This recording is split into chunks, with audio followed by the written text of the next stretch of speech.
Salo. Nah,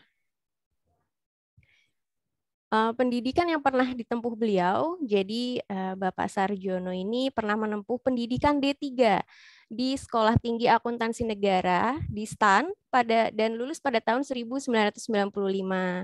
Kemudian beliau melanjutkan pendidikan S1 di Fakultas Ekonomi Universitas Gadjah Mada, jurusan akuntansi dan lulus pada tahun 2000.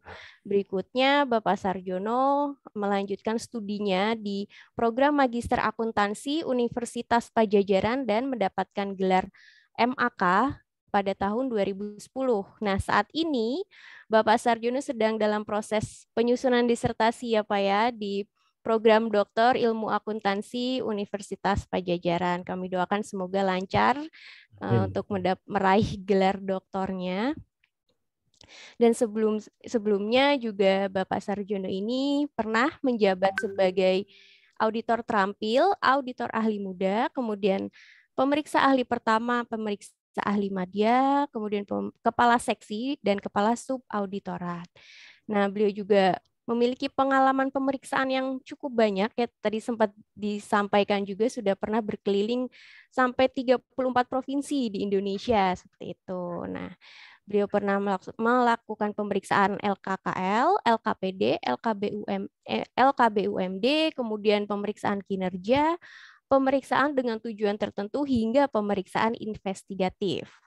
Dan sebelumnya juga Bapak Sarjono memiliki berbagai pengalaman mengajar dan sebagai pembicara atau narasumber baik di BPK, di KAP, juga mengisi di workshop, seminar, dan FGD baik di dalam maupun di luar negeri. Nah, untuk pada pagi hari ini, materi yang akan disampaikan oleh Bapak Sarjono adalah mengenai peran profesi akuntansi dan auditing dalam implementasi good corporate governance pada sektor publik di Indonesia. Oleh karena itu, tanpa banyak kata lagi, saya berikan kesempatan kepada Bapak Sarjono untuk menyampaikan materinya. Kepada Bapak Sarjono, waktu dan tempat kami berikan. Terima kasih. Saya nanti mohon izin share ya, Bu Sapira ya, Mbak Sapira ya. Iya Pak, silakan. Terima kasih atas waktunya. Assalamualaikum warahmatullahi wabarakatuh. Selamat pagi, salam sejahtera, salam sehat dan damai selalu di hati yang tentu Bapak sekalian ya.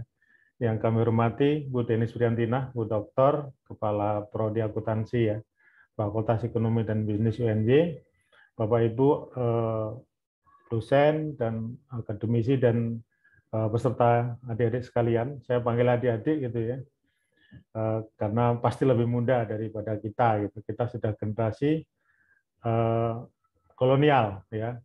Walaupun sebenarnya usia kita juga baru 24 kali 2. 24 kali 2. Adik-adik sekalian dan Bapak-Ibu sekalian, saya pada kesempatan mungkin 1 jam ya atau sampai 1,5 ingin sharing pengalaman kami sebagai praktisi ya, praktisi di bidang audit dan di bidang akuntansi ya. Karena audit pasti tidak bisa dilepaskan daripada akuntansi ya. Kebetulan saya sejak lulus kuliah ditempatkan di sektor publik yaitu di pemerintahan dan sekarang saya melengkapi histori hidup saya di perusahaan walaupun masih perusahaan milik negara gitu ya. Jadi itu kenapa saya mencoba, kalau kata Bu Denis, meninggalkan zona nyaman. Iya, meninggalkan zona nyaman sebagai ASN karena saya kira sudah cukup lengkap pengalaman saya di ASN sebagai yang bergerak di bidang audit. Saya mencoba tantangan baru ya. Tantangan baru yang di ASN kita bekerja bagaimana menghabiskan anggaran, kalau di perusahaan kita bekerja kita membantu perusahaan untuk mendapatkan profit yang lebih bagus gitu. Nah, Bapak-Ibu sekalian dan adik-adik yang kita cintai bersama ya, saya ingin sharing saya nanti saya sampaikan dalam slide ini mungkin beberapa hal saja ya, singkat-singkat pendek. Jadi sekarang ini baik di sektor publik maupun sektor swasta, ya rekan-rekan adik-adik pasti sudah belajar terkait dengan governance ya. Dulu ada kasus yang terjadi yang menggemparkan dunia profesi audit maupun akuntansi. Mungkin pernah dengar kasus Word.com, Xerox, ya, Enron, dan ya yang akhirnya menjadikan profesi akuntansi maupun audit sebagai dalam tanda kutip tersangka atas kasus itu. Nah, sehingga munculnya Sarbanes-Oxley ya, yang tujuannya untuk memperkuat governance di bidang usaha dan juga dikembangkan di bidang pemerintahan. Nah, saya ingin mengambil porsi sedikit saja, rekan-rekan sekalian, Bapak-Ibu sekalian, bagaimana kita memiliki peran di dalam penguatan governance, ya, khususnya di sektor publik. Karena kalau kita lihat perkembangan profesi akuntansi, mulai tahun 2009, tahun 90-an ya, 90-an, sangat berbeda dari tahun sebelum 90-an, di mana akuntansi dan audit berkembang di sektor private maupun perusahaan. Sedangkan di 90-an ke sini terjadi semacam revolusi, ya, kalau tidak dibilang evolusi yang cukup cepat. Sektor publik, baik di sektor pemerintahan, pemerintah pusat, pemerintah daerah, ya, maupun di perusahaan-perusahaan milik negara,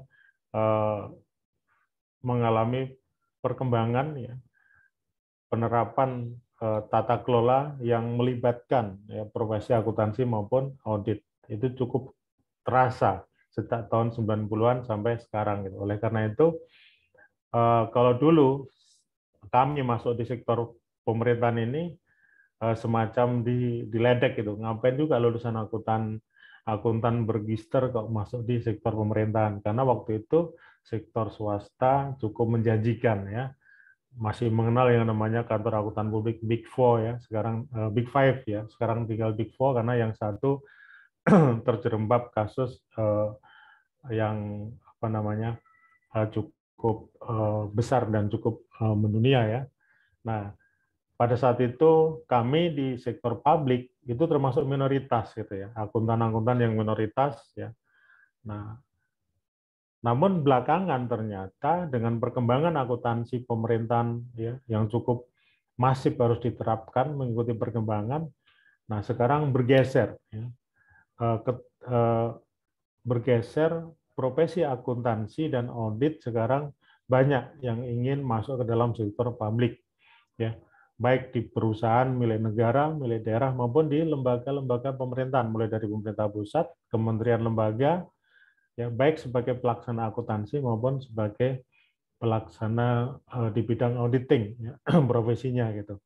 Nah, sekarang sangat kelihatan sekali ya, bahkan ini menjadi isu yang menarik juga di level Pak Presiden gitu ya, bahwa ketika 3 tahun lalu laporan keuangan pemerintah ya, pusat, laporan keuangan pusat itu pertama kalinya mendapatkan opini WTP.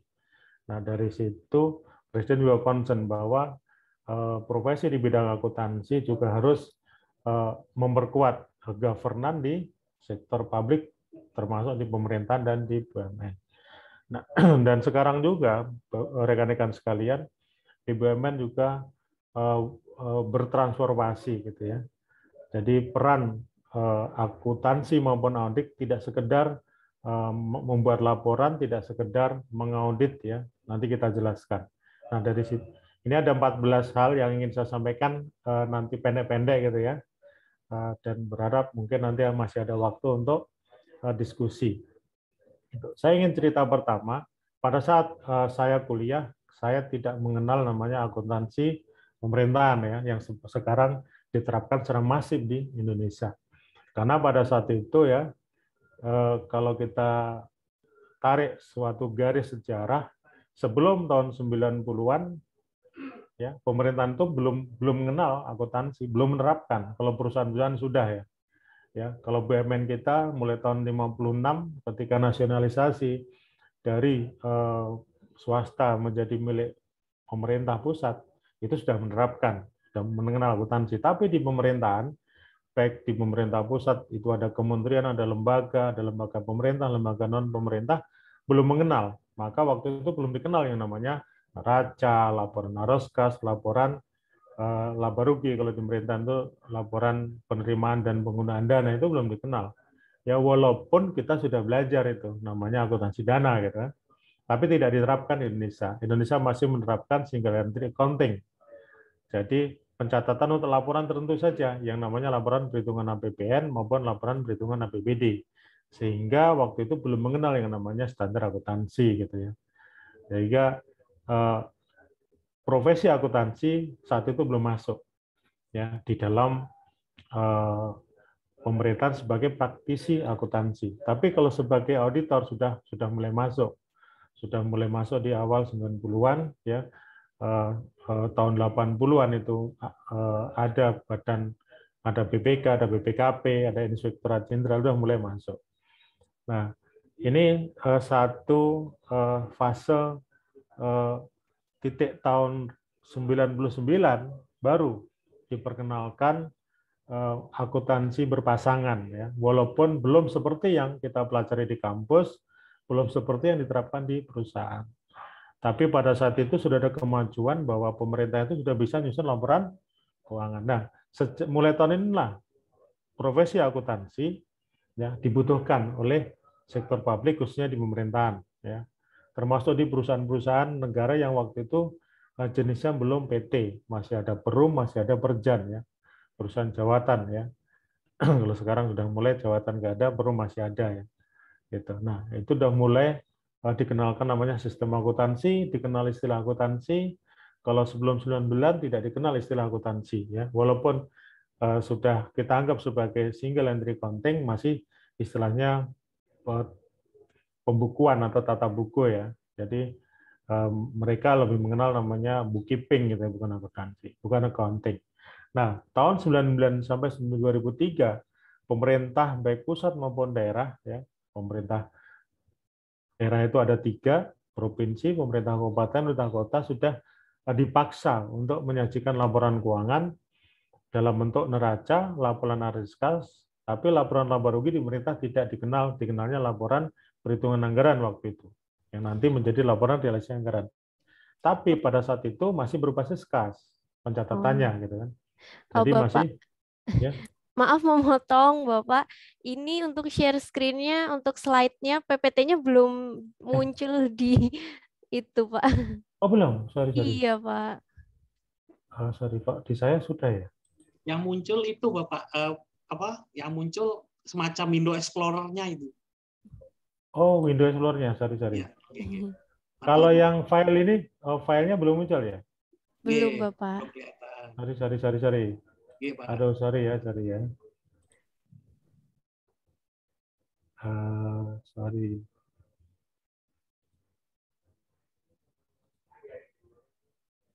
Apakah sudah muncul? Nah, sudah Bapak. Sorry. Karena di tempat saya sudah Iwa screen sharing. Iya. Oke. Sudah muncul ya? Sudah Pak. Oke, jadi ini tadi saya bicara udah fase kedua ya. Jadi selanjutnya di 2003 ada revolusi yang namanya munculnya paket keuangan negara undang-undang. Disitulah pemerintah kita, ya, sektor publik, dipaksa untuk menyusun laporan keuangan seperti perusahaan. Persis seperti perusahaan. Ada laporan arus kas, ada neraca, ada catatan transfer keuangan, tapi laporan laba rugi, karena pemerintah tidak mencari laba rugi, pemerintah menyusun laporan yang namanya laporan realisasi anggaran. Ya. Di sana ada pendapatan, ada belanja. Ya. Kalau di pemerintah itu pendapatan, revenue istilahnya sama dengan pendapatan di sektor private, tapi kalau expand di pemerintahan istilahnya belanja. Ya. Sedangkan untuk pengeluaran dalam bentuk financing namanya pembiayaan. Ya. Pembiayaan. Nah, di situ sudah mulai dipaksa pemerintah untuk menyusun laporan keuangan ya sudah tidak pure cash basis, sudah ada kombinasi laporan keuangan neraca sudah disusun belum full accrual ya. tapi sudah mendekati menuju ke accrual ya. Nah, tapi basis utamanya tetap masih pada saat itu sampai 2005 cash basis. Nah, di 2005 muncullah standar akuntansi pemerintahan pertama kali ya yang diterbitkan melalui peraturan pemerintah nomor 24 tahun 2005. Nah, di sana laporan keuangan sudah mulai diperbaiki lagi, yaitu dengan memasukkan aspek accrual yang lebih, sehingga muncullah yang namanya cash toward accrual, ya, cash menuju accrual, tapi belum full accrual. Nah, dalam fase inilah kita sebagai akuntan ya waktu itu ditantang untuk kreatif, inovatif. Kalau sekarang bahasanya inovatif ya, kita kreatif bagaimana menggabungkan suatu basis yang berbeda, ya, basis kas untuk laporan realisasi anggaran dan basis accrual di neraca, ya, itu harus dilakukan secara bersamaan. Maka rekan-rekan kalau nanti belajar sejarah akuntansi sektor publik mengenal yang namanya jurnal corollary namanya. Jurnal corollary itu budgetary accounting ya dan financial accounting kita gabung menjadi satu proses. Kita belajar di kampus, kita hanya belajar financial accounting ya, akuntansi finansial ya, akuntansi keuangan, tapi kita tidak belajar akuntansi penganggaran yang secara mendalam sampai kita membuat jurnal-jurnal. Ya, kalau di sektor publik pemerintahan itu kita pelajari, kita terapkan dan bersamaan. Ya, kita bersamaan kita campur. Ya, jurnal cash basis dengan accrual basis. Ya, dua basis itu kita blended untuk di 2005 sampai 2010. Ternyata banyak permasalahan. Nah, di 2010 muncullah standar akuntansi yang full accrual basis. Tetap laporan keuangan pemerintah dari 5 menjadi 7, tetap dua basis akuntansi yang berbeda dan diterapkan bersama-sama. Cash basis untuk laporan yang dihasilkan dari proses budgetary accounting, yang akuntansi penganggaran, dan accrual basis dilaporkan untuk laporan yang dari proses financial accounting. Nah, kalau kemarin tahun 2005-2010 jurnalnya di blended, maka muncullah jurnal corollary. Di 2010 ke sini akuntansi anggaran dengan akuntansi keuangan jurnalnya dipisah. Nah, ini salah satu tantangan kita di dunia akuntansi. Ketika kita di kampus tidak ada pengetahuan tentang itu, tapi tetap kita harus praktekkan. Maka continuous education, professional education, ya, CPA itu tetap harus kita laksanakan setiap tahun. Karena apa? Ada pengetahuan, ada praktek baru yang belum diwadahi dalam pengetahuan kita ketika di kampus. Nah, ini salah satu perkembangan yang cukup revolusioner menurut saya di bidang akuntansi sektor publik yang kita belum disiapkan waktu itu di kampus, sehingga kita harus berjuang, termasuk ikut mengembangkan ya. Saya termasuk ikut mengembangkan akuntansi publik ya, karena waktu itu juga saya terlibat di pengajaran di workshop dan diskusi dengan orang-orang yang terlibat di KSAP gitu ya. Nah, ini salah satu revolusi. Nanti akhirnya sekarang kalau rekan-rekan nanti masuk dalam dunia akuntansi sektor publik pemerintahan, maka akan mengenal 7 jenis laporan keuangan. Laporan realisasi anggaran, laporan perubahan saldo anggaran lebih itu dari basis cash basis accounting karena dari produk dari budgetary accounting, dan laporan operasional itu laporan kinerja keuangan seperti laba rugi yang accrual, neraca seperti biasa, arus kas seperti biasa, laporan perubahan ekuitas seperti biasa kita pelajari, dan catatan atas laporan keuangan. Nah, ada 7 jenis ya, dihasilkan dari 2 bidang akuntansi yang berbeda dan harus dihasilkan dalam waktu yang bersamaan. Nah, ini satu tantangan nanti rekan-rekan ketika masuk dalam dunia profesi akuntansi publik, ini hal yang mungkin di kampus belum kita dalami, itu harus kita siapkan diri kita. Ini salah satu perkembangan yang cukup masif di negara kita, dan sampai sekarang pun masih terus berkembang ya, karena perubahan kebutuhan stakeholder negara ini juga berkembang ya. Kebutuhan dari dunia internasional juga kepentingannya berkembang, maka nanti akan muncul akuntansi bagian dari akuntansi hulu yang baru, ya. Maka nanti rekan-rekan akan mengenal yang namanya akuntansi utang, akuntansi piutang, akuntansi hibah, akuntansi bantuan sosial. Itu nanti dipecah-pecah kalau di sektor pemerintahan kita itu menjadi satu sub-bidang karena karakteristiknya berbeda-beda. Kalau akuntansi terkait dengan aset tetap, saya kira sama dengan di dunia kampus kita ya, tapi ada yang tidak pernah kita peroleh waktu itu dan harus itu ada di praktek-praktek keseharian. Nah, jadi cabang-cabang nanti akan berkembang ya, akan berkembang. Bahkan sekarang ini negara kita ingin membuat satu laporan keuangan yang konsolidasian seluruh entitas negara, baik pusat maupun daerah. Dan sampai sekarang masih belum ketemu. Masih dalam proses terus mencari bentuk akuntansi yang pas, laporan yang pas. Nah, ini menjadi tantangan milenial juga. Nanti ketika masuk, bagaimana kita mewujudkan bahwa negara itu punya neraca konsolidasian, mulai dari pemerintah pusat, mulai dari pemerintah gubernur, provinsi, pemerintah kabupaten, dan pemerintah kota. Dan sampai sekarang belum terwujud. Nah, ini masih menjadi salah satu mimpi kita, negara kita memiliki laporan keuangan yang komprehensif, ya, konsolidasian dari seluruh sektor. Bahkan juga suatu saat kita akan bergerak seperti negara Australia. Saya pernah belajar di Australia terkait dengan penerapan akuntansi. Di sana, standar akuntansi sektor publik itu baik untuk perusahaan maupun untuk lembaga pemerintahan satu. Kita kan dipisah ya. Perusahaan tetap menggunakan standar akuntansi keuangan, di lembaga pemerintahan kita menggunakan standar akuntansi pemerintahan yang diterbitkan oleh dua komite standar yang berbeda. Suatu saat kita bisa, kemungkinan kita akan bergerak ke sana gitu, karena suatu saat laporan keuangan sektor publik akan dikonsolidasi menjadi whole of government. Nah, seperti di Australia ya, di Australia laporan keuangan BUMN sana, laporan keuangan departemen kementerian digabung menjadi satu whole of government.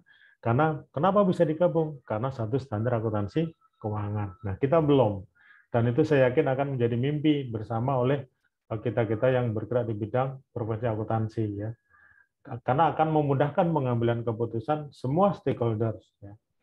Karena basisnya sama ya, basisnya sama. Oke.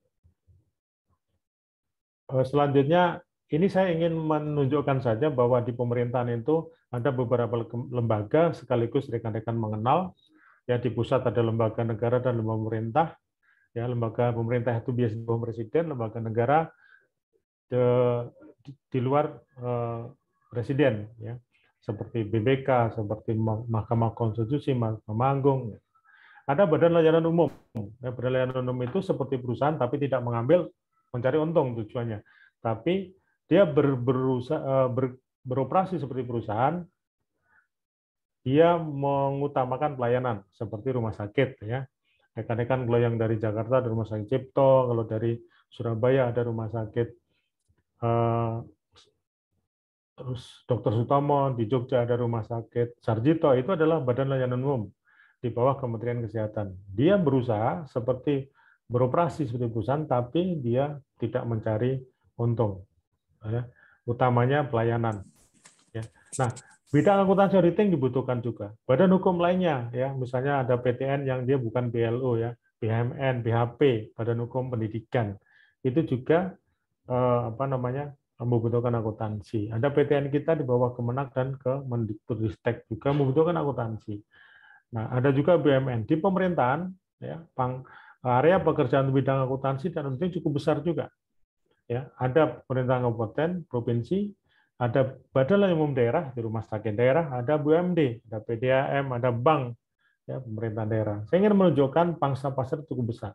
Peluang rekan-rekan, ya, walaupun ada yang bilang bahwa suatu saat profesi akuntansi akan ya, akan berakhir, saya kira masih jauh ya, karena masih dibutuhkan.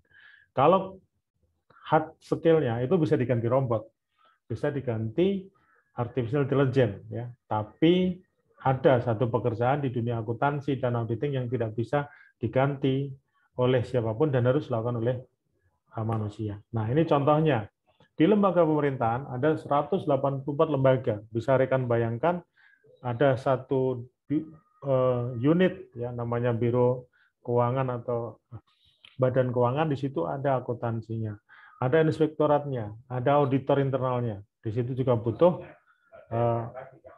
profesi akuntansi. Nah, PTN, ada PTN di bawah Kemendikbud, Ristek ada 122, di bawah Kemenang ada 58. 180 PTN butuh profesi akuntansi untuk menatausahakan ya penerimaan dari mahasiswa, dari pemerintah, dari hibah ya. Nah, termasuk juga butuh internal auditornya atau SPI-nya ya. Wajib itu ada dalam rangka memenuhi governance. Nah, kita lihat di BUMN. Kita punya BUMN ada 126 di luar anak perusahaan ya. Kayak tempat saya RNI itu masuk 1 dari 11 industri pangan. Kami punya 11 anak perusahaan. Ya. Hampir semua punya anak perusahaan. Di sana butuh akuntansi dan butuh auditing juga. Di BUMD ada bank pemerintah daerah ya, ada bank DKI, ada bank DIY, ada bank Jateng, ada bank Jatim, ada PDM. Setiap kabupaten kota punya PDM dan ada perusahaan-perusahaan lainnya. Di sana butuh juga akuntansi dan auditing gitu. Jadi pangsa pasar ya, profesi akuntansi auditing sampai sekarang masih cukup luas. Jadi rekan-rekan sekalian jangan berkecil hati walaupun sudah ada karangan buku yang cukup tenar ya bahwa era berakhirnya ya profesi akuntan itu masih jauh. Saya kira masih sangat jauh sekali. Gitu. Nah, kalau lihat kabupaten, berapa kabupaten kita? Kita punya 54 pemerintah daerah, 34 provinsi, 416 kabupaten, dan 98 kota. Masing-masing ada badan keuangan, masing-masing ada inspektorat, masing-masing punya rumah sakit, minimal satu saja. Satu butuh 10, berarti 30 kali 500. Berarti setiap tahun bisa 1000-an dibutuhkan untuk di pemerintah daerah, belum kementerian ya. Tadi ada sekitar berapa puluh ya. Nah, ini. Jadi inilah yang menjadi penyemangat rekan-rekan untuk tetap ya, ketika sudah masuk di dalam pembelajaran atau kuliah ngambil jurusan akuntansi, jangan berkecil hati. Ini baru di bidang auditing, nanti bidang-bidang yang berkaitan dan bisa kita masukin cukup banyak juga. Contohnya sekarang dalam rangka memenuhi tata kelola governance, setiap perusahaan, setiap lembaga pemerintahan, baik pusat maupun daerah, harus memiliki unit yang namanya manajemen risiko. Dan manajemen risiko lebih tepat diisi oleh orang yang punya kompetensi di bidang akuntansi dan auditing, gitu. Karena pekerjaannya itu mirip basicnya. Nah, satu lembaga satu unit ada berapa puluh ribu unit yang harus ada dibentuk unit manajemen risiko, dan sekarang menjadi satu kebutuhan dan kewajiban. Nah, kalau kita lihat rumah sakit kita punya 1.187 rumah sakit yang dimiliki pemerintah pusat maupun pemerintah daerah, belum swasta. Semua membutuhkan akuntansi dan auditing. Nah, gitu. Ini contoh saja. Nah, oleh karena itu satu hal kompetensi dasar yang nanti akan selalu kita terapkan day by day, ya, baik di bidang akuntansi maupun di bidang auditing. Jangan lupa kita harus paham standar akuntansi keuangan, ya, standar akuntansi pemerintahan, dan standar profesional akuntan publik maupun standar pemeriksaan keuangan negara. Ketika nanti rekan-rekan masuk dalam unit audit internal, ditambah lagi standar praktek profesional audit internal, ya. Nah, ini semacam menjadi kitab suci kita ketika kita akan bekerja di dunia profesi akuntansi dan auditing. Nah, jadi setiap hari ini harus kita maintain pengetahuannya, karena ini akan setiap kita melangkah ini akan menjadi pengetahuan dasar kita. Ini pengetahuan dasar ya, hard skill. Kompetensi teknis dasar yang memang harus, kalau bahasa Jawanya ngelotok gitu ya, harus kita paham karena ini menjadi kitab suci kita. Saya ingin menjelaskan sekilas terkait dengan praktek akuntansi di sektor publik, khususnya di pemerintahan daerah. Pengetahuan tentang akuntansi pemerintahan nanti akan diterapkan di praktek.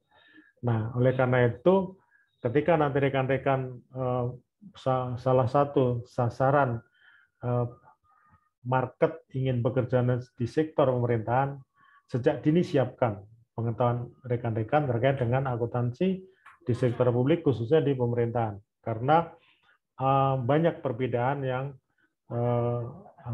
kalau kita bandingkan dengan akuntansi keuangan untuk korporasi. Ya, ini contohnya saja, jenis laporannya aja berbeda. Gitu. Oleh karena itu proses bisnisnya juga berbeda. Nanti kalau rekan-rekan masuk dalam dunia audit, bagaimana kita melakukan risk assessment itu juga sedikit lebih kompleks, gitu kan? Lebih kompleks ya. Ketika kita mau menentukan ya, kalau rekan-rekan sudah masuk dalam mata kuliah auditing, bagaimana kita menentukan resiko pengendalian, risiko inherent maupun risiko deteksi, ya, juga untuk menentukan audit risk yang accepted-nya atau adjusted-nya, sehingga kita ketemu detection risk itu berapa, terus nanti kaitannya dengan bukti audit yang harus kita kumpulkan itu seperti apa. Nah, itu sedikit kompleks memang. Ya. Oleh karena itu, ketika punya passion atau keinginan bekerja di bidang akuntansi auditing sektor publik, nah sejak dini harus sudah mulai dimulai pengetahuan itu, gitu ya, dimulai. Nah, ini contohnya saja di pemerintahan itu akuntansi itu berlapis penerapannya, berlapis. Level ya, ada yang namanya unit akuntansi, nanti unit pelaporan. Rekan-rekan kalau bapak atau ibunya atau saudaranya kerja di pemerintah daerah pasti kerja di dinas mana gitu kan. Oh, dinas PU, suka bangun jalan. Oh, dinas kesehatan, dia sebagai paramedis atau petugas medis. Oh, dinas pendidikan sebagai guru atau sebagai pejabat gitu. Nah, itu namanya unit akuntansi. Jadi akuntansinya itu juga harus mulai diterapkan di sana, nyusun laporan, nanti dikonsolidasi di unit pelaporan namanya pemerintah daerah secara utuh. Gitu. Kalau di Jogja ada Kota Jogja itu unit pelaporannya 1 sebagai pemerintah kota, nanti unit akuntansinya bisa ada 30-40, tergantung banyaknya dinas, badan, maupun unit yang terpisah. Nah, ini sedikit berbeda dengan yang kita pelajari di kampus karena kita belajar financial accounting. Ini adalah produk penggabungan antara financial accounting dengan budgetary accounting, akuntansi penganggaran yang diblend menjadi satu praktek dalam seharian. Kita tidak bisa memisahkan. Oleh karena itu, mungkin juga suatu masa gitu ya, yang kita harapkan bahwa ada satu mungkin mata kuliah akuntansi pemerintahan tidak hanya belajar bagaimana kita belajar akuntansi pemerintahan yang merefer ke financial accounting, tapi dimasukkan juga budgetary accounting sebagai satu materi yang setara, karena itu menghasilkan laporan keuangan juga. Ya, budgetary accounting laporan keuangannya yang dihasilkan adalah 2, yaitu LRA dan laporan SAL tadi, perubahan SAL. Ini sekedar memperkenalkan rekan-rekan bahwa akuntansi pemerintahan itu bergerak cepat ya, dan kita juga harus mengikutinya. Nah, ini yang saya jelaskan tadi, kita punya 2 praktek akuntansi yang berbeda yang harus dilakukan secara bersamaan. Ya, bersamaan. Mungkin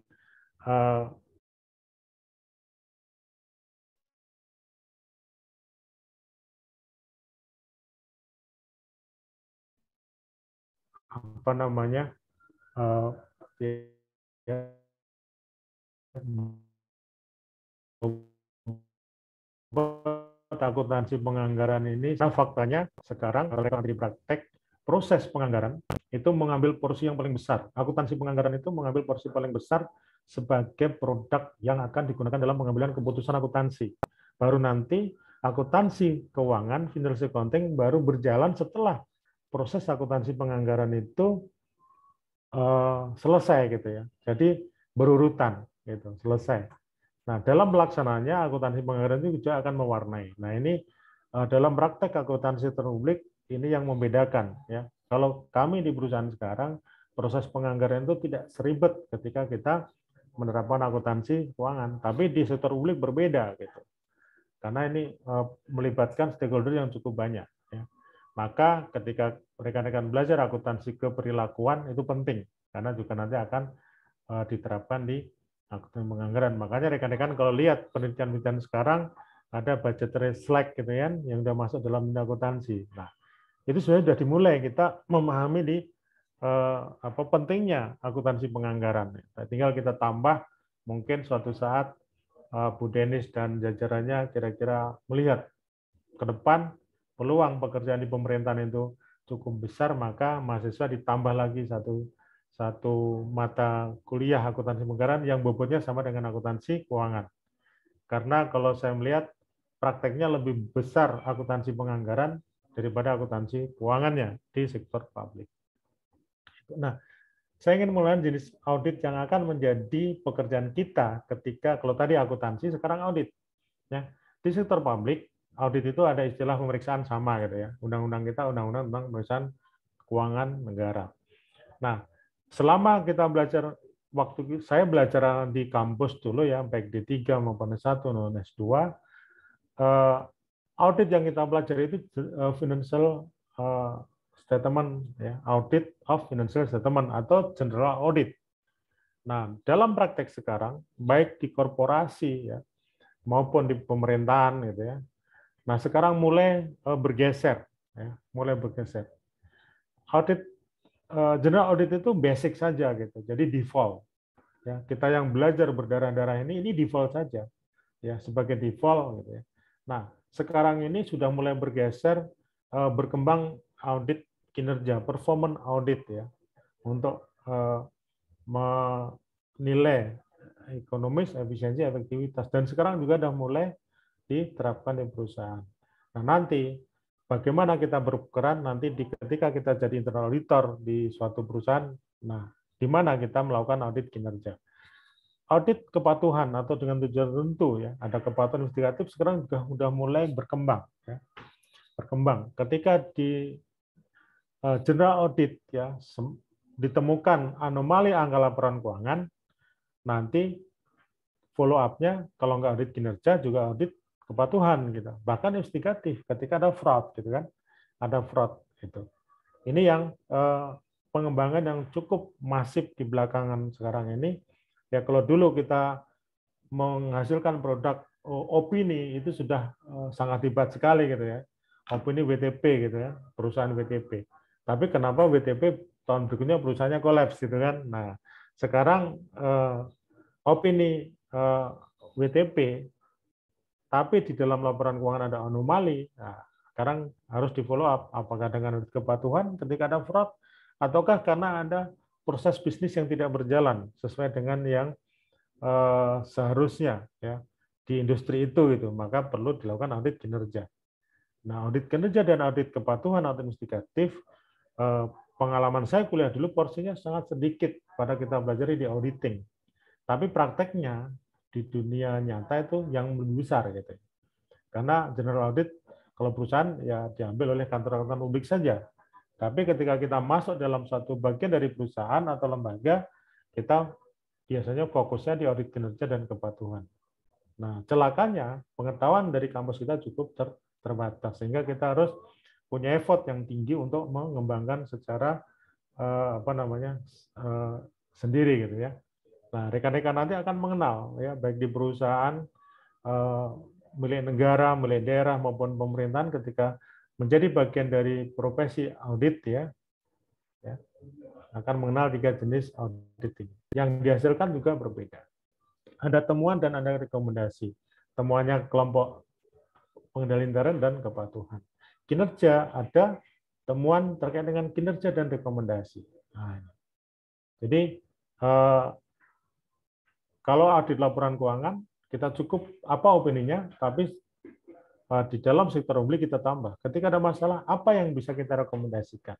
Ketika kita temukan masalah, apa sih penyebabnya sehingga penyebabnya itu bisa kita hilangkan dengan usulan rekomendasi. Nah, saya ingin bicara profesi yang di sektor publik di auditing ya. Ada beberapa istilah yang mungkin rekan-rekan nanti mengenal dan ini basicnya adalah akuntansi dan akuntansi terutama dan auditing. Jadi rekan-rekan yang lulusan sarjana akuntansi akan bisa masuk di 3 kelompok lembaga ya, 3 kelompok jenis auditor yang istilahnya berbeda. Kalau di BPK gitu ya, Badan Usaha Keuangan, istilahnya memeriksa karena mengikuti Undang-Undang Nomor 15 tahun 2006 ya. Di sana ada level ya, terendah pertama, muda, madya, dan ahli utama. Rekan-rekan kalau jadi ahli utama bisa sampai umur 65 itu sebagai profesional di bidang memeriksa. Di BPKP atau Kementerian Pemerintahan Daerah itu ada istilahnya auditor. Auditor. Nah, mereka dibagi menjadi 2 level ya. Kalau lulusan non S1 itu auditor terampil, karena rekan-rekan S1 misalnya D3 ya, dia masuk dalam kelompok auditor terampil. Karena rekan-rekan S1 rekan akan masuk di auditor ahli ya dengan level yang sama.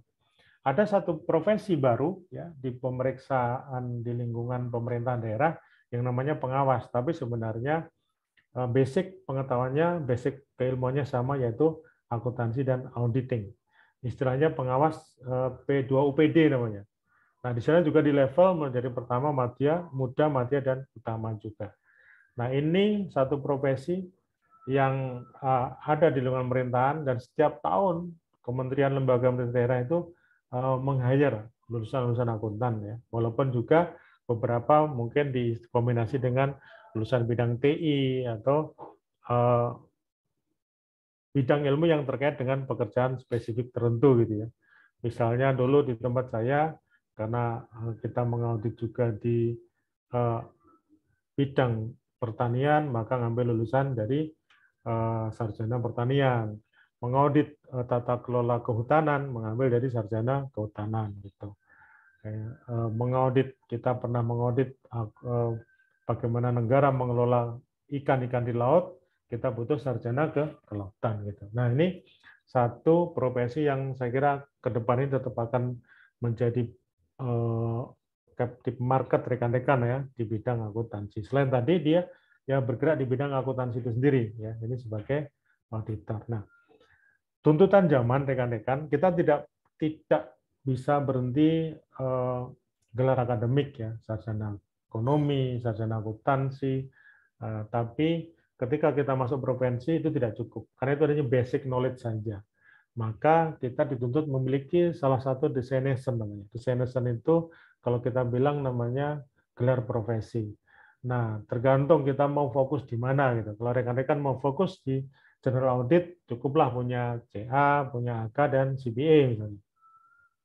Tapi kalau auditnya itu melebar gitu ya, pengen juga spesifik misalnya bergelut di internal auditor, certified internal auditor yang global, atau yang di Indonesia namanya qualified internal auditor ya, designation atau gelar profesi yang diberikan oleh Asosiasi Internal Auditor di Indonesia gitu.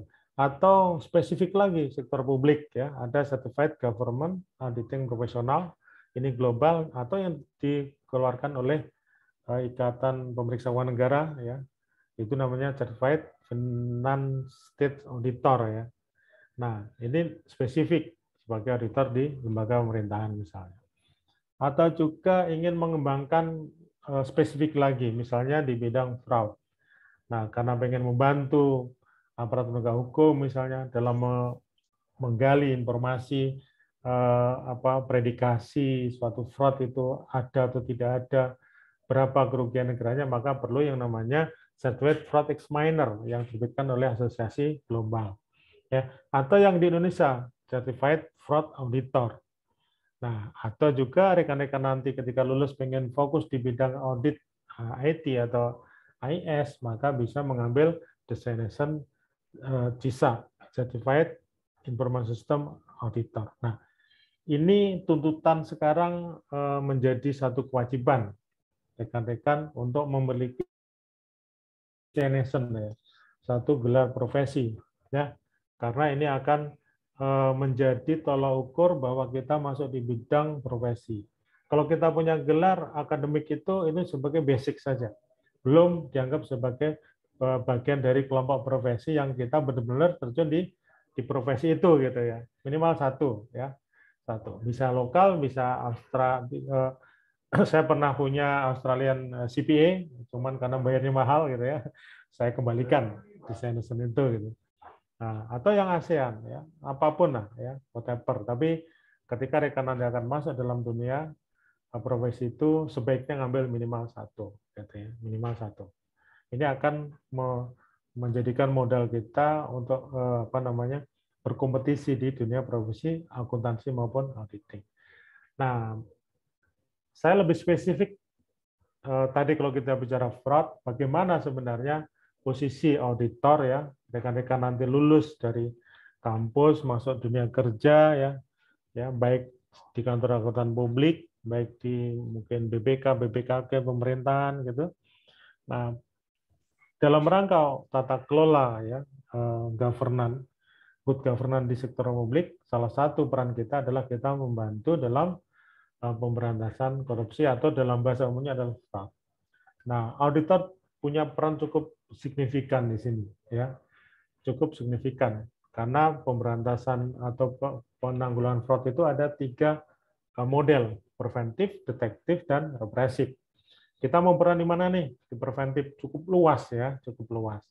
Nanti di auditor pun kita juga memiliki satu ruang itu, bukan hanya sebagai watchdog ya. Nanti di belakang di slide saya ada satu slide yang kita berperan di lebih dari sekedar watchdog gitu ya. Nah, di sini peran auditor baik di preventif, detektif maupun represif ada perannya. Baik sebagai auditor di bidang keuangan, kinerja atau tujuan tertentu, atau juga sebagai auditor investigatif ketika diminta bantuan untuk menentukan ada tidaknya fraud yang mengakibatkan kerugian perusahaan, kerugian pemerintah, kerugian kementerian, kerugian provinsi, kabupaten, kota, ya gitu.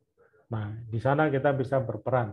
Atau juga kita berperan dalam membantu aparat penegak hukum dalam memproses satu kasus di justice system ya, di sistem peradilan kita untuk menentukan berapa kerugian negara yang namanya PKN, perhitungan kerugian negara, atau juga kita sebagai ahli, pemberi keterangan ahli di pengadilan ya. Saya pernah menjadi juga beberapa kali ahli di pengadilan, meyakinkan majelis hakim bahwa kasus ini memang layak untuk divonis misalnya, dengan pengetahuan kita sebagai auditor tentunya. Nah, untuk ke sana, untuk sebagai auditor investigatif, bisa melakukan perhitungan kerugian negara, dan menjadi ahli, kita perlu punya designation tadi, gelar profesi. Ya. Tidak cukup dengan SE, kita perlu punya CA minimal, AK, atau sertifikasi yang lain. Karena nanti akan ditanya kita, apa yang menunjukkan Anda, bukti Anda sebagai ahli? Kuliah, ijazah, oh itu biasa gitu kan. Pedagang, bahkan kita kadang-kadang dibilang itu pedagang asongan di jalan aja bisa kok kuliah gitu. Terus apa bedanya dengan Anda gitu kan? Nah, kita akan di-challenge di situ. Makanya kalau kita punya saya punya profesi yang kita gelar profesi yang kita peroleh dengan ujian, dengan pengetahuan, dengan praktek harus kita maintain setiap tahun, minimal berapa JP harus kita maintain. Ini buktinya kita ahli gitu. Kita menjadi bagian dari anggota asosiasi, misalnya asosiasi fraud examiner atau IAI atau IAA gitu. Itu bukti bahwa kita ahli apa? Karena kita maintain. Kita punya continuous professional education yang harus kita maintain. Itu akan meyakinkan majelis hakim bahwa kita ahli. Ya, kalau kita dinyodori ijazah kampus sudah tidak menarik karena ya tadi pedagang asongan pun bisa punya ijazah itu gitu. Ini fakta di lapangan, berarti kita tidak cukup berhenti di kita boleh kuliah sampai S1. Tapi ketika kita masuk dunia profesi, kita tidak cukup dengan sejajah S1. Kita boleh kuliah S2, tapi ketika kita masuk dunia profesi, kita tidak cukup dengan ijazah S2 kita. Ini salah satu peran kita. Nah, tadi kompetensi yang saya sampaikan di ngobrol di awal dengan Bu Denis dan dengan Pak Ponti tadi, bahwa kita tidak cukup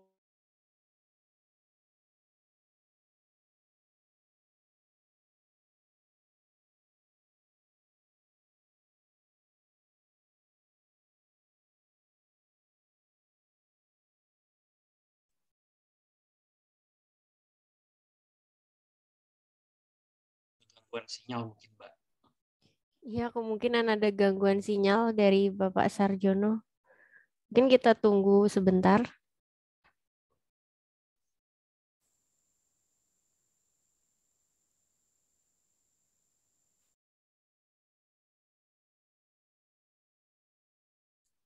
Sepertinya disconnect Bapak Sarjono ya. Halo, Oh iya. sempat putus ya? Ya. Iya Pak, sempat putus. Iya, kalau jam-jam tertentu memang di Jakarta sinyalnya kadang-kadang blank gitu ya. Oke, saya Oh, lanjutkan ya, Pak ya. iya. Oke, Eh, jadi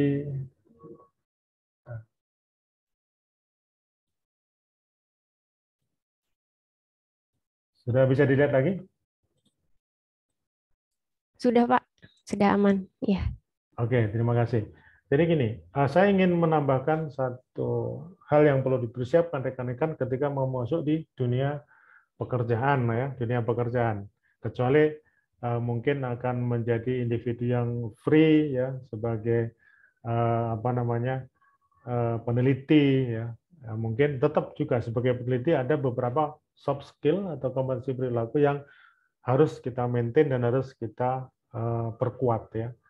Ada yang terkait dengan intelektual individu, ada 5 di sana, information seeking, auditor harus kuat information seeking, tidak boleh diam gitu kan, harus kepo gitu bahasa sekarang ya. Tapi juga harus didukung dengan analytical thinking. Ketika kita kepo, informasi ini bagaimana kita mengolah, gitu kan. Nah, ada juga terkait dengan efektivitas individu, rekan-rekan ya. Kita perlu sekarang itu dunia berubah dengan cepat. Bagaimana kita managing change, gitu ya. Kita mengelola perubahan itu supaya kita tidak tergerus oleh zaman kita ketika kita di bidang akuntansi. Berarti apa? Kita harus inovatif, ya. Kita harus kreatif, gitu. Jadi kalau bahasa dulu out of the box thinking, gitu ya. Jadi tidak business as usual, ya. Di samping sebagai dalam bidang pekerjaan profesi akuntansi dan audit itu ada integrity, ada independen itu itu juga penting sekali gitu ya. Gitu. Kita harus inovatif gitu ya. Nah, terkait dengan pekerja, kita bekerja dengan orang lain, kita bekerja sebagai pimpinan nanti, ketua tim mungkin, sebagai supervisor, sebagai manajer, atau sebagai VP, atau sebagai Chief Audit Eksekutif, ya, kepala SPI paling tinggi, ya, hampir setara dengan direksi. Kita perlu juga punya pengetahuan bagaimana kita merencanakan satu pekerjaan itu menjadi efektif, gitu. Ya, planning and execution. Ya. Terus kita bagaimana? Kita concern further itu kita memahami peraturan, ya, kita melakukan pekerjaan secara dengan keteraturan, walaupun pekerjaan itu banyak. Ya. Di dalam dunia akuntansi dan auditing, kita harus punya kompetensi kita harus multitasking. Jadi kalau rekan-rekan tidak bisa bekerja multitasking, kalau bisa jangan masuk di audit, di lingkungan auditing.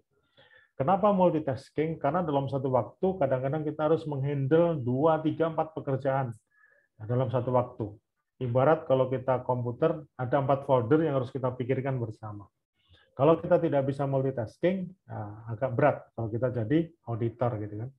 Apalagi kalau di kita perusahaan ada 10 divisi yang berbeda, minta ya advice kepada auditor. Nah, dalam waktu yang bersamaan harus kita maintain dan semua harus kita layani. Nah, dan tidak kalah pentingnya kita harus bisa bekerja dengan orang lain karena kita teamwork. Pada umumnya kita bekerja teamwork ya. Suatu pekerjaan hasil audit akuntansi itu akan bagus kalau kita bekerja dengan teamwork. Gitu. Nah, kita perlu ada interpersonal understanding ya, rekan-rekan harus paham dengan temannya. Kita harus punya juga membangun hubungan baik gitu ya. Kita harus bagaimana menciptakan tim dan kerjasama. Ya, di dalam akuntansi kita berhubungan dengan unit lain, bagaimana kita customer service orientation. Ya, kita menganggap partner kita unit lain itu sebagai customer yang harus kita layani dengan pelayanan prima. Tidak bisa kita dengan harus gini, nggak bisa. Kita harus pakai sekarang itu di dalam apa namanya kita harus harmonis, harus ada empati gitu kan. Bekerja. Auditor juga begitu. Tapi ketika kita pada level tertentu, kita tidak mungkin bekerja sendiri. Kita harus bekerja melalui orang lain. Oleh karena itu, kita harus bisa memengaruhi, harus kita bisa mengambil hati, impact dan influence. Ya. Itu baik dari dalam cara yang paling sederhana dengan cara yang paling complicated. Ya, kita juga harus menunjukkan sebagai jiwa kepemimpinan di tim.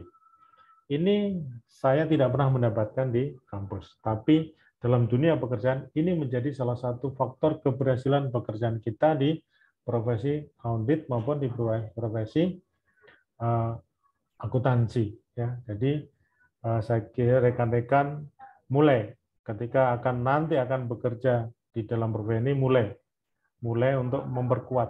Saya lemahnya di mana? Analytical thinking. Ketika kita lemah thinking, ketika kita dapat masalah, kita bingung bagaimana kita menganalisis, bagaimana kita memilah, bagaimana kita memetakan, bagaimana kita menentukan root causes-nya. Sehingga kita harus memberikan rekomendasi yang tepat. Nah, kalau kita lemah di analytical thinking, kita akan sulit di sana gitu. Kalau kita terkungkung dalam satu proses business as usual, kita tidak bisa memberikan rekomendasi yang inovatif gitu ya. Rekomendasi yang membuat orang berpikir itu misalnya beyond the compliant, ya, di luar kepatuhan. Kalau patuh itu terus apa dampaknya? Harus di luar kepatuhan tapi memberikan dampak positif. Nah, berarti inovasi-inovasi itu juga penting di dalam dunia audit maupun akuntansi, gitu ya. Apalagi tuntutan stakeholder, saya pengen laporan seperti ini, pengen seperti ini. Nah, ini menjadi tantangan rekan-rekan di dunia profesi akuntansi. Gitu. Nah, ini kompetensi yang ingin saya sampaikan. Nah, saya ingin masuk dalam pekerjaan sebagai internal auditor. Kalau tadi sebagai external auditor, sekarang sebagai internal auditor. Kita bicara di bidang akuntansi, di bidang external auditor, sekarang ketika rekan masuk bagian dari perusahaan atau bagian dari unit pemerintahan dan ditempatkan sebagai internal auditor, nah, ada evolusi peran dari fungsi internal auditor yang cukup signifikan sekarang ya. Kita, kalau saya tadi bilang, kita sekarang itu tidak hanya sebagai watchdog saja, tidak juga sebagai pengawas, tapi kita sekarang juga bergerak ke satu era bahwa auditor itu juga sebagai strategic partner, sebagai trusted advisor gitu ya. Kalau dulu kita belajar bagaimana mengaudit, bagaimana kita memberikan kesimpulan, opininya wajar atau tidak, kesimpulannya patuh atau tidak patuh, kinerjanya bagus tidak bagus, ya, efektif tidak efektif, tapi di luar itu sekarang kita juga harus masuk dalam dunia nyata yang menuntut peran kita menjadi lebih luas lagi ya. Sekarang kita dituntut dalam rangka untuk mencapai good corporate governance ya. Kita juga dituntut untuk menjadi trusted advisor maupun strategic partner ya. Tidak hanya mencari kesalahan, tapi bagaimana kita berperan sebelum kesalahan itu terjadi ya, kita memberikan advice ya yang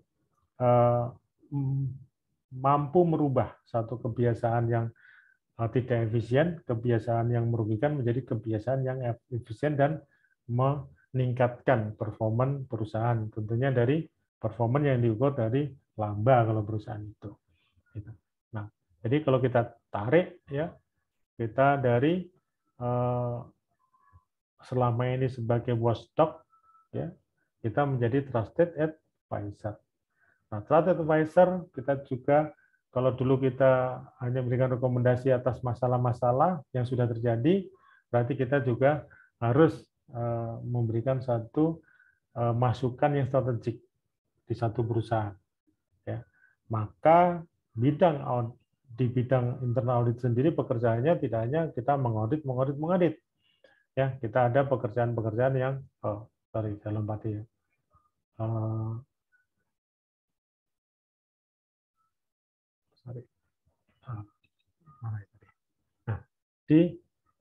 selain mengaudit, kita juga harus pekerjaan kita di mereview, kita juga harus melakukan monitoring, kita juga harus melakukan analisis dalam rangka memberikan suatu advice yang strategik ya.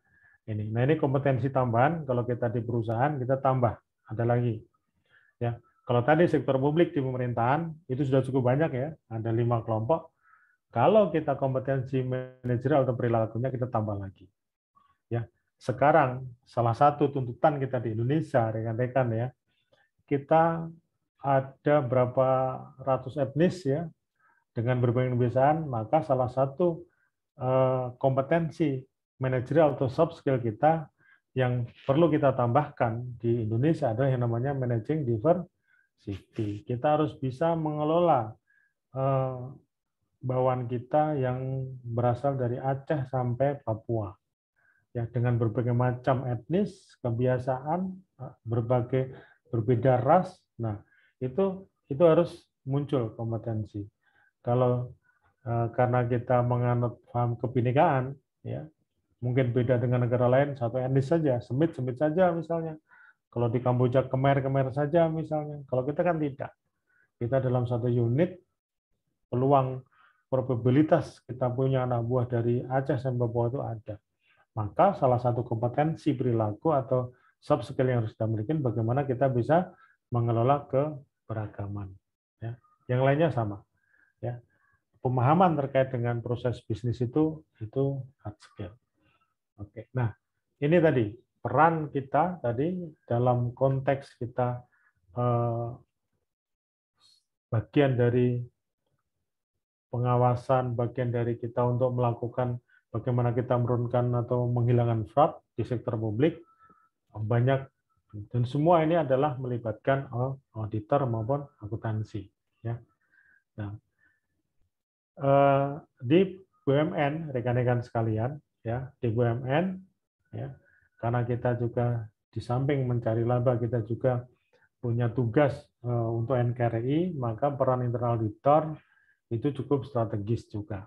Nah, tadi saya sampaikan, selain rekan-rekan menjadi praktisi akuntansi, menjadi praktisi auditor, ada sekarang area baru yang harus ada di setiap unit di sektor publik, yang namanya manajemen risiko.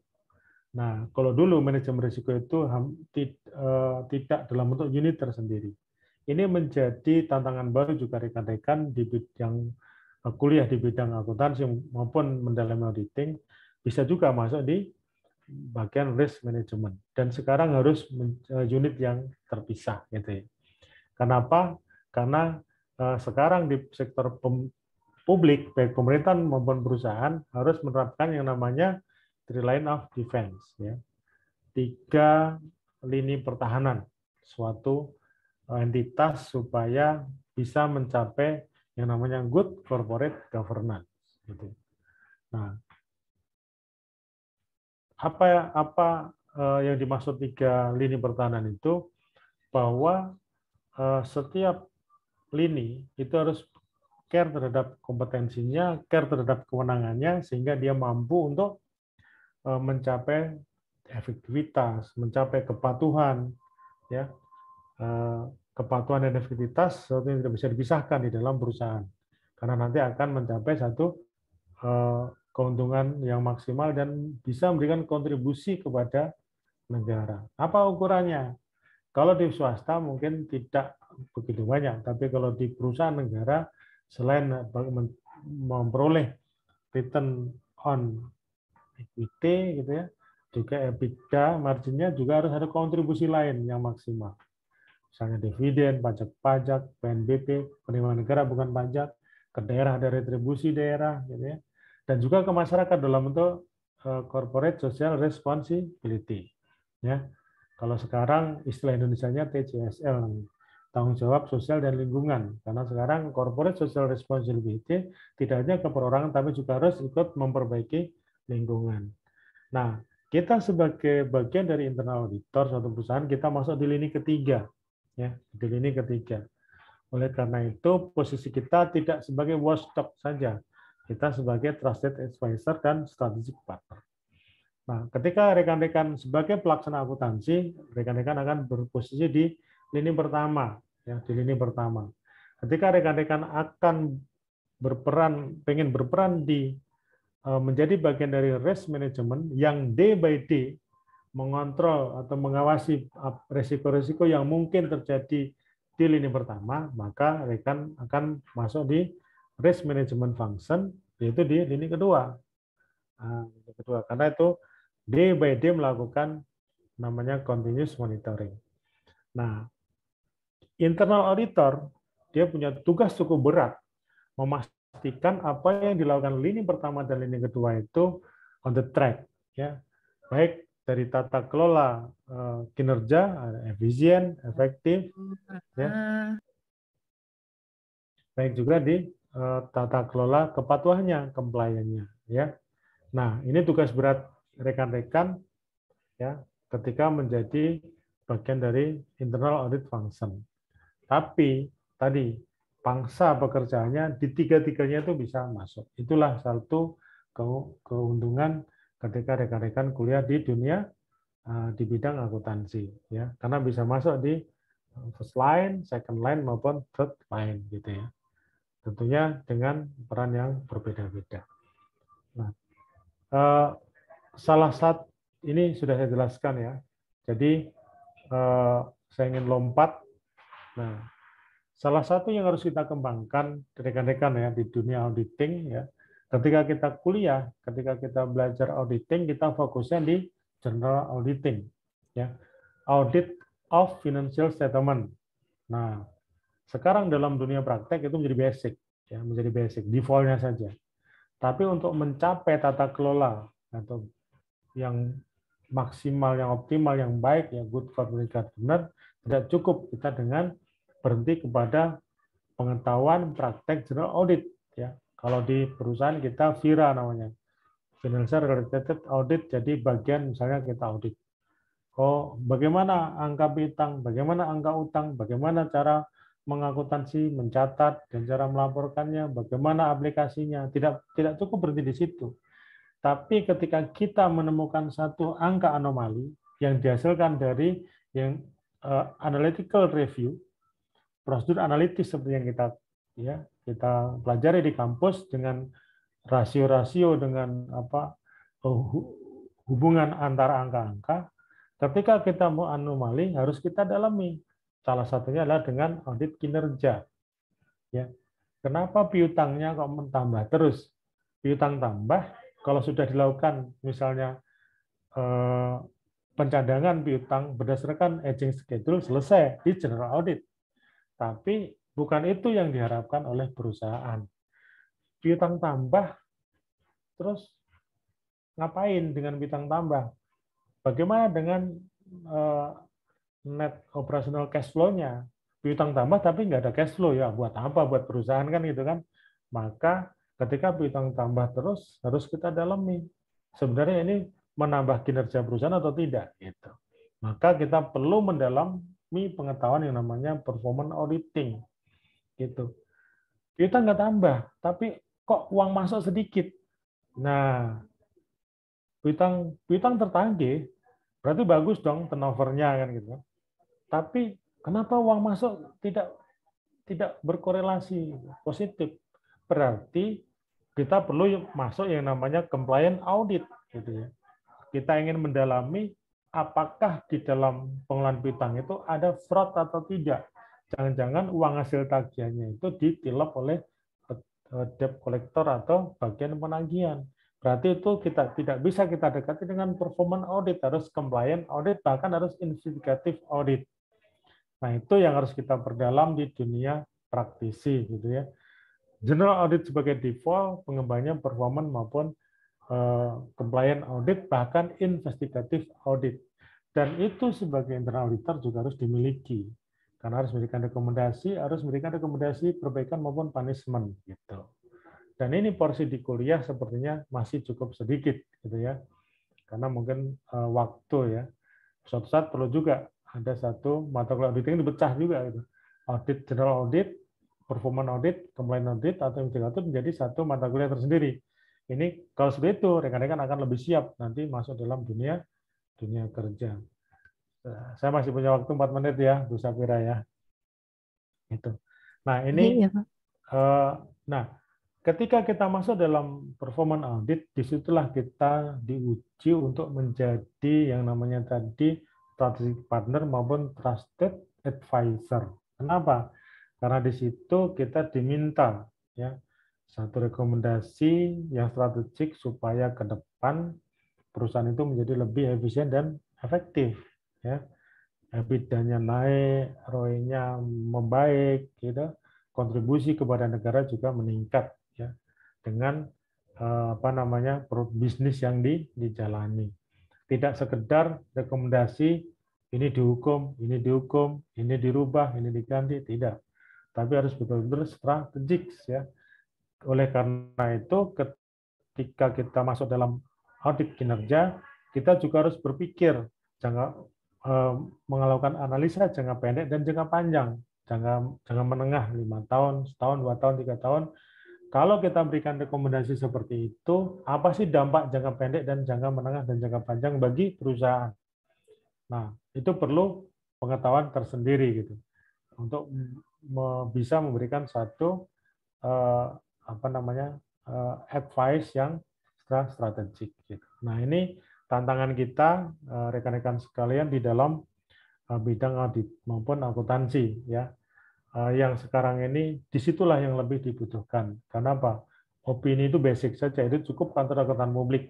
Ya, ketika kita sebagai internal auditor kita melakukan yang lebih strategik gitu. Dan sekarang posisi internal auditor kalau dulu ada yang menganggap mungkin kurang strategik. Sekarang semua internal auditor itu ditempatkan di bawah direktur utama. Sehingga kita memfeeding informasi-informasi tentunya yang strategik untuk direktur utama. Tidak bisa yang ecek-ecek gitu kan. Ya, karena yang kita stakeholder utama kita adalah direktur utama di suatu perusahaan. Nah, ini tadi nanti silakan rekan-rekan dibaca ya apa-apa yang harus kita siapkan kita untuk menuju dari watchdog menjadi trusted advisor dan strategic partner. Apa yang harus kita maintain ya, harus kita maintain ya. Kita dari pelaksana fungsi watchdog itu kan assurance saja, advice dan insight ya. Advice itu jangka pendek, insight itu kita memberikan pilihan untuk jangka menengah dan jangka panjang ya.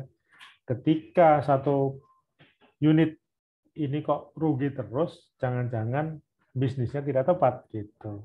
Berarti kita berikan pilihan, ya pilihan. Oh, menurut internal auditor, pilihan bisnisnya itu kalau ini rugi terus, ini loh ada pilihan-pilihan yang rasional kita. Ini memberikan potensi lebih menjanjikan bagi perusahaan, ya, gitu.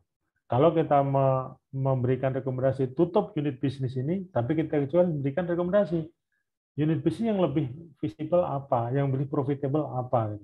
Nah, auditor sekarang harus juga sudah sampai di situ. Maka itulah posisi sebagai strategic partner itu dan juga trusted advisor. Nah, ini pengetahuan saja rekan-rekan menambahkan tadi. Sekarang juga kita masuk dalam era digitalisasi, berarti kita juga harus tidak boleh ketinggalan zaman. Sekarang di perusahaan itu basic knowledge IT, rekan-rekan harus bisa bekerja dengan Excel, dengan Word, dan dengan PowerPoint. Nah, 3 itu pengetahuan basic yang harus dimiliki ketika rekan-rekan nanti apply pekerjaan.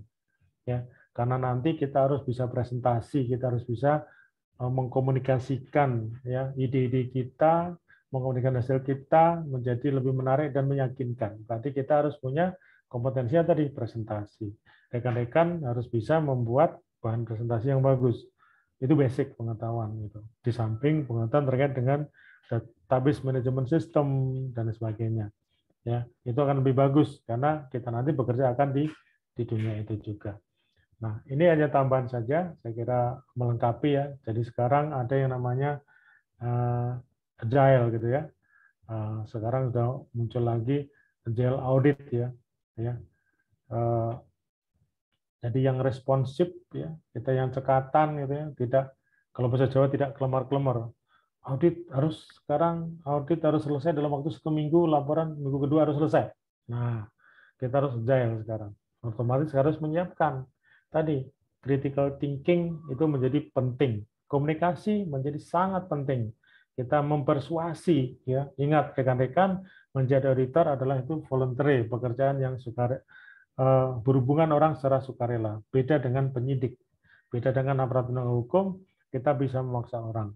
Kita mengambil informasi itu harus dengan cara voluntary, dengan cara orang sukarela memberi. Berarti kita punya kompetensi terkait dengan persuasion dan collaboration. Gitu. Kita tidak boleh memaksa, ya. Kalau maksa nanti bisa mempengaruhi proses berikutnya. Nah, bukan berarti kita harus belajar ilmu hipnosis, tidak, gitu ya. Orang tatap mata kita, gitu kan, orang langsung mengaku, tidak juga. Nanti pengakuannya dengan tidak sadar, gitu. Nah, kita harus punya kemampuan untuk mempersuasi orang, ya, supaya dia memberikan informasi secara sukarela, dan itu sangat penting. Itu menjadi salah satu titik keberhasilan kita. Apalagi kalau kita nanti menjadi investigasi auditor, ya, kita tidak bisa memaksa orang untuk mengaku, tapi kita harus memaksa orang, membuat orang mengaku dengan cara persuasi, ya, dengan cara kita punya kemampuan mengumpulkan bukti-bukti, mengumpulkan informasi, sehingga menjadi persuasif, orang akhirnya, oh ya, memang begitu adanya, gitu. Itu yang harus ada experience, rekan-rekan. Ya, harus kita exercise terus, ada experience. Tidak bisa kita hafal dari buku. Nah, ini tambahan tadi, kita masuk dalam era disruption sekarang, ya, kita harus multi talenta, rekan-rekan. Tadi ada pengetahuan soft skill, kita tambah lagi, ya. Nah, kita tambah lagi, salah satunya kita juga harus paham betul di setiap dunia bisnis yang kita masuki. Gitu. Nah, itu saja mungkin 1 jam, ya, yang saya sampaikan, Bapak sekalian. Sekiranya ada yang perlu dipertanyakan, kalau waktunya masih ada, saya dengan senang hati akan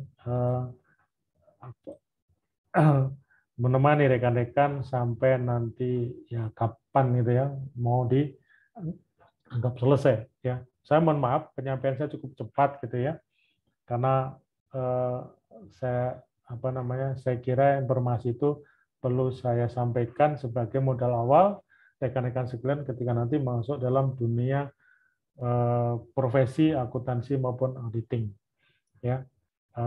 Mungkin satu penekanan saya, hard skill yang kita beli di kampus tidak cukup untuk menjadi bekal kita masuk di dunia kerja, ya, profesi auditing. Ada soft skill. Gelar akademik tidak cukup, kita perlu ada designation atau gelar profesi. Karena itu menjadi bukti kita sebagai seorang profesional. Kalau kita gelar akademik, candaan kita, kamu ngumpulin gelar akademik mau jadi dosen, meneliti, kan gitu kan. Boleh kita punya gelar S2, S3, tapi kita jangan lupa, kita di dunia profesi, dunia nyata. Nah, itu akan memperkuat kita, meyakinkan partner kita bahwa kita memang profesional, gitu. Saya kira itu penyampaian saya di awal. Monggo kalau ada yang perlu diskusikan atau pertanyaan, ya, saya sediakan waktu sampai, kalau memang memungkinkan, monggo sampai jam 11. Gitu, enggak apa-apa. Tapi kalau misalnya mau diakhiri, monggo saya serahkan kepada panitia dan tentunya seizin Bu Denis, ya. Terima kasih. Waktu saya kembalikan kepada Mbak Safira. Monggo Mbak Safira. Ya, terima kasih Bapak Sarjono atas penyampaian materinya. Materi hari ini sangat menarik ya Pak ya, karena ternyata untuk gelar akademik saja itu tidak cukup. Ternyata untuk untuk skill atau kompetensi basic saja itu tidak cukup, terutama teman-teman yang ingin melanjutkan ke profesi seperti itu, menjadi praktisi. Nah, gitu. Mungkin tadi sudah dirangkum juga oleh Bapak Sarjono bahwa untuk mencapai GCG atau Good Corporate Governance itu tidak cukup hanya dengan kompetensi-kompetensi basic saja, karena terkadang gitu ya, mungkin teman-teman di sini ketika nanti akan mendalami dunia profesi, baik profesi akuntansi maupun profesi auditing, terkhusus di bidang sektor publik ya, yang hari ini kita bahas gitu, akan menemukan beberapa mungkin anomali atau temuan-temuan gitu yang dimana hanya dengan kompetensi basic saja tidak cukup. Misalnya nanti bisa diperdalam untuk menginvestigasi anomali tersebut atau memeriksa anomali tersebut dengan misalnya audit compliance, audit kinerja, bahkan sampai audit investigatif seperti itu. Nah, di sini pentingnya kemampuan atau kompetensi atau gelar-gelar profesi, kompetensi-kompetensi khusus seperti itu di dunia profesi. Nah, berikutnya kita akan buka sesi tanya jawab. Jadi kita mungkin seperti yang tadi disampaikan oleh Bapak Sarjono, kita masih punya waktu ya sampai jam 11. Mungkin setelah ini juga Bapak Sarjono ada agenda lain gitu. Jadi kalau bisa jangan melebihi dari jam 11. Seperti itu. Kalau ada dari teman-teman, baik rekan-rekan mahasiswa ataupun dosen yang ingin bertanya, kami persilakan. Mungkin kalau belum, ini nih Pak, mungkin ada sedikit ya pertanyaan gitu dari saya. Nah, jadi tadi Bapak menyampaikan bahwa di dalam dunia ini khususnya untuk sektor publik, baik dalam profesi akuntansi maupun auditinya itu terus berevolusi seperti itu. Ada perkembangan-perkembangan baru dan tantangan-tantangan baru juga seperti misalnya tadi di awal disebutkan kemungkinan nanti di Indonesia untuk satu negara itu ingin ingin menyusun laporan konsolidasi negara Indonesia seperti itu kan menjadi salah satu tantangan ya Pak ya untuk kita semua gitu yang di profesi akuntansi.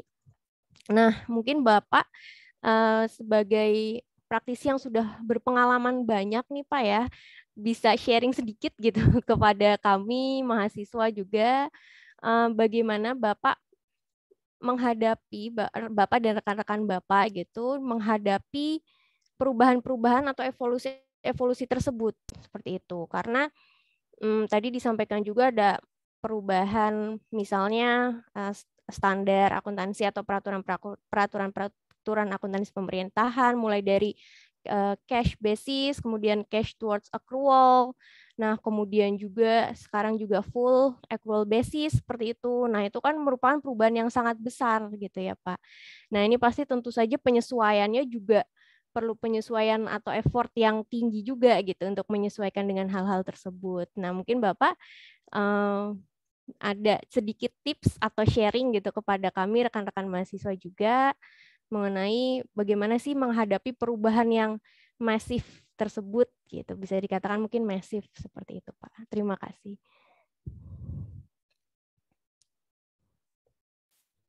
Oke, terima kasih Mbak Sabira. Jadi betul, di dunia praktek ini perubahannya terutama sektor publik maupun juga di dunia usaha ya. Tuntutan-tuntutan itu cukup cepat gitu. Nah, kalau kita di dunia auditing ini kan gini, kalau kita bekerja sebagai seorang profesi di satu pabrik, satu unit produksi, ilmu kita bagaimana kita mendalami produksi itu. Tapi kalau kita di dunia auditing, kita proses bisnis itu secara keseluruhan harus kita pahami, baik di bisnis yang mencari untung atau ketika kita bagian dari misalnya tadi badan layanan umum ya, yang rumah sakit, perguruan tinggi kan termasuk salah satu jenisnya kan BLU, ada yang masih belum BLU misalnya. Nah, kita sebagai auditor, kalau kami mengatakan kita harus punya knowledge management, gitu ya. Nah, knowledge management itu dua hal. Kita setiap saat harus aware dengan perubahan. Nah, perubahan ini ada beberapa macam jenis perubahan ya. Kalau kita sektor publik Indonesia, perubahan suatu kebijakan oleh negara ini kan pasti dalam bentuk undang-undang, peraturan presiden, peraturan pemerintah sampai paling bawah kalau di BUMN sampai peraturan direksi.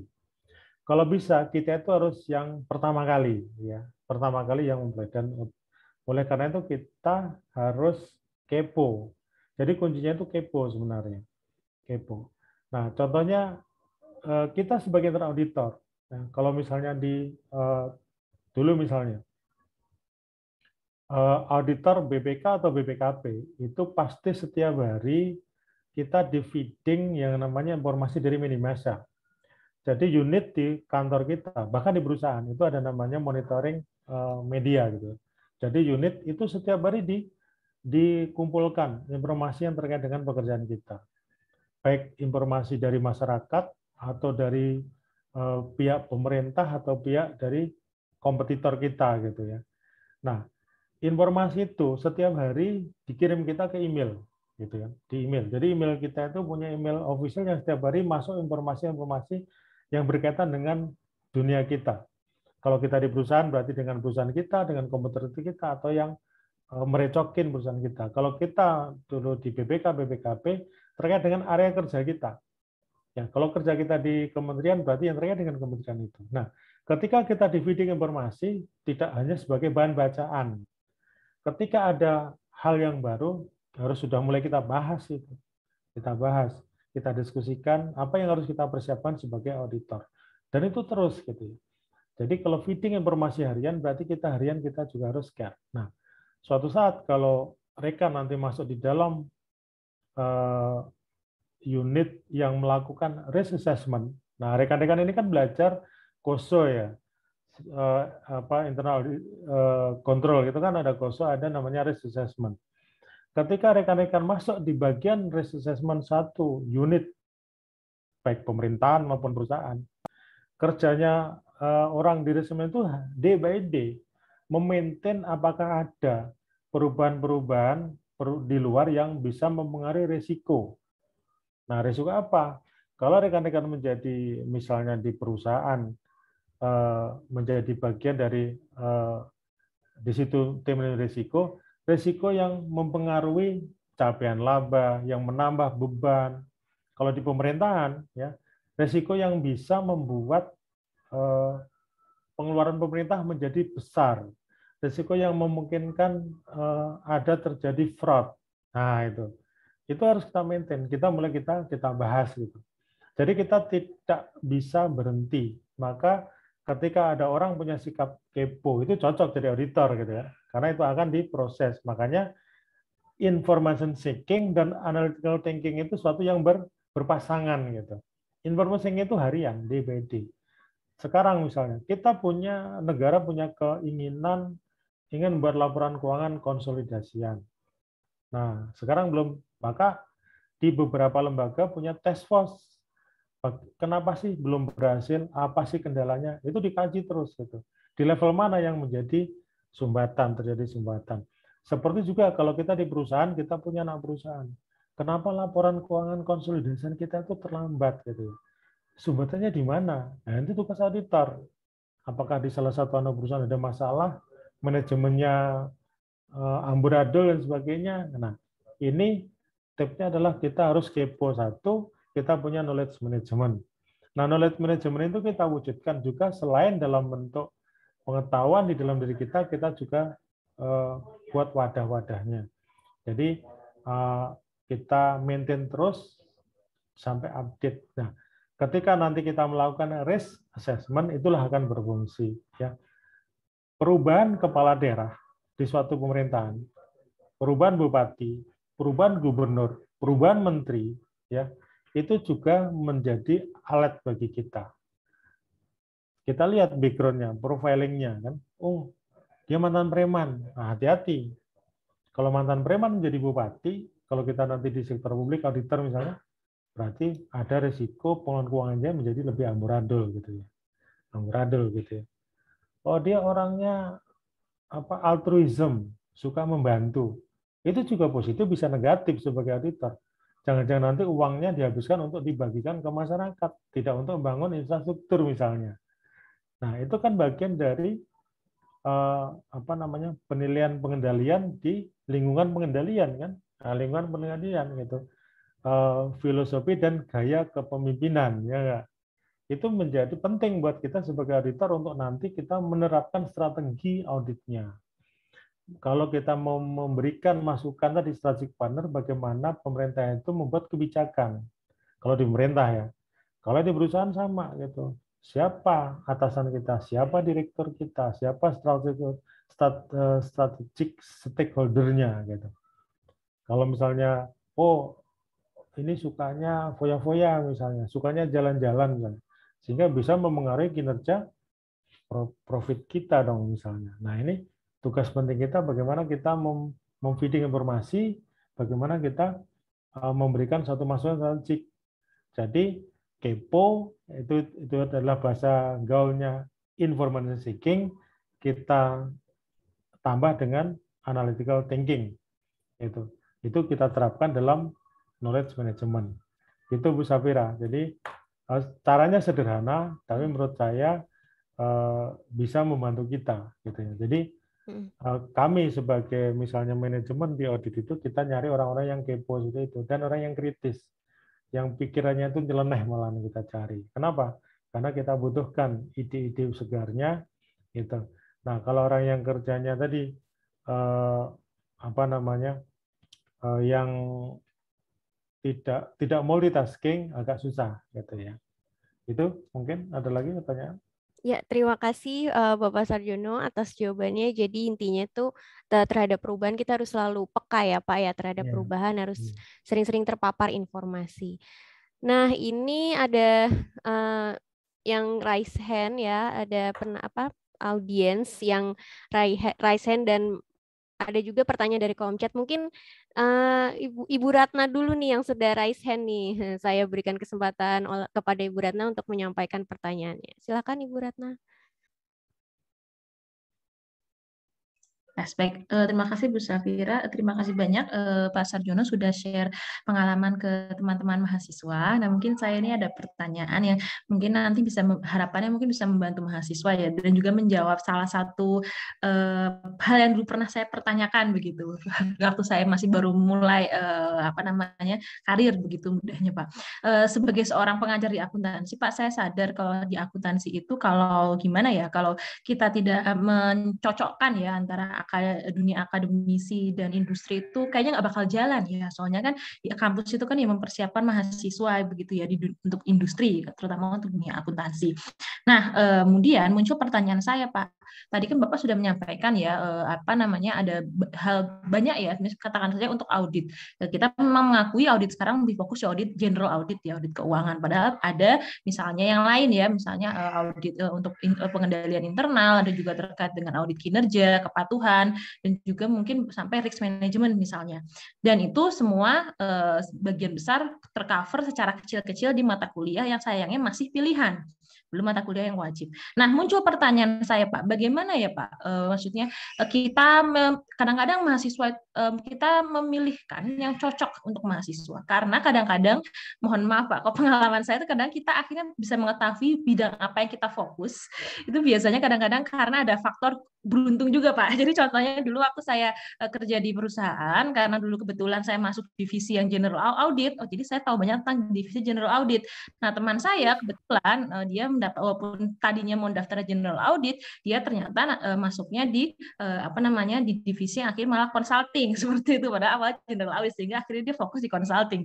Jadi bisa dibilang akhirnya fokusnya itu ada faktor luck gitu ketika dia terima di industri.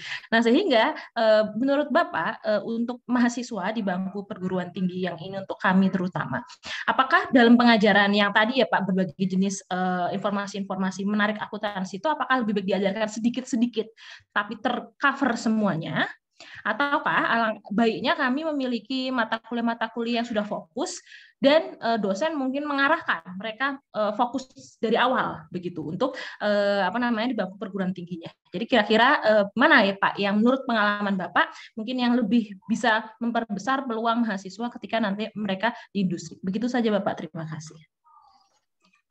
Terima kasih Bu Ratna Yudiyati ya atas pertanyaannya. Jadi kalau kita kaitnya dengan bagaimana strateginya, tentunya juga tidak kalah penting kita kaitkan dengan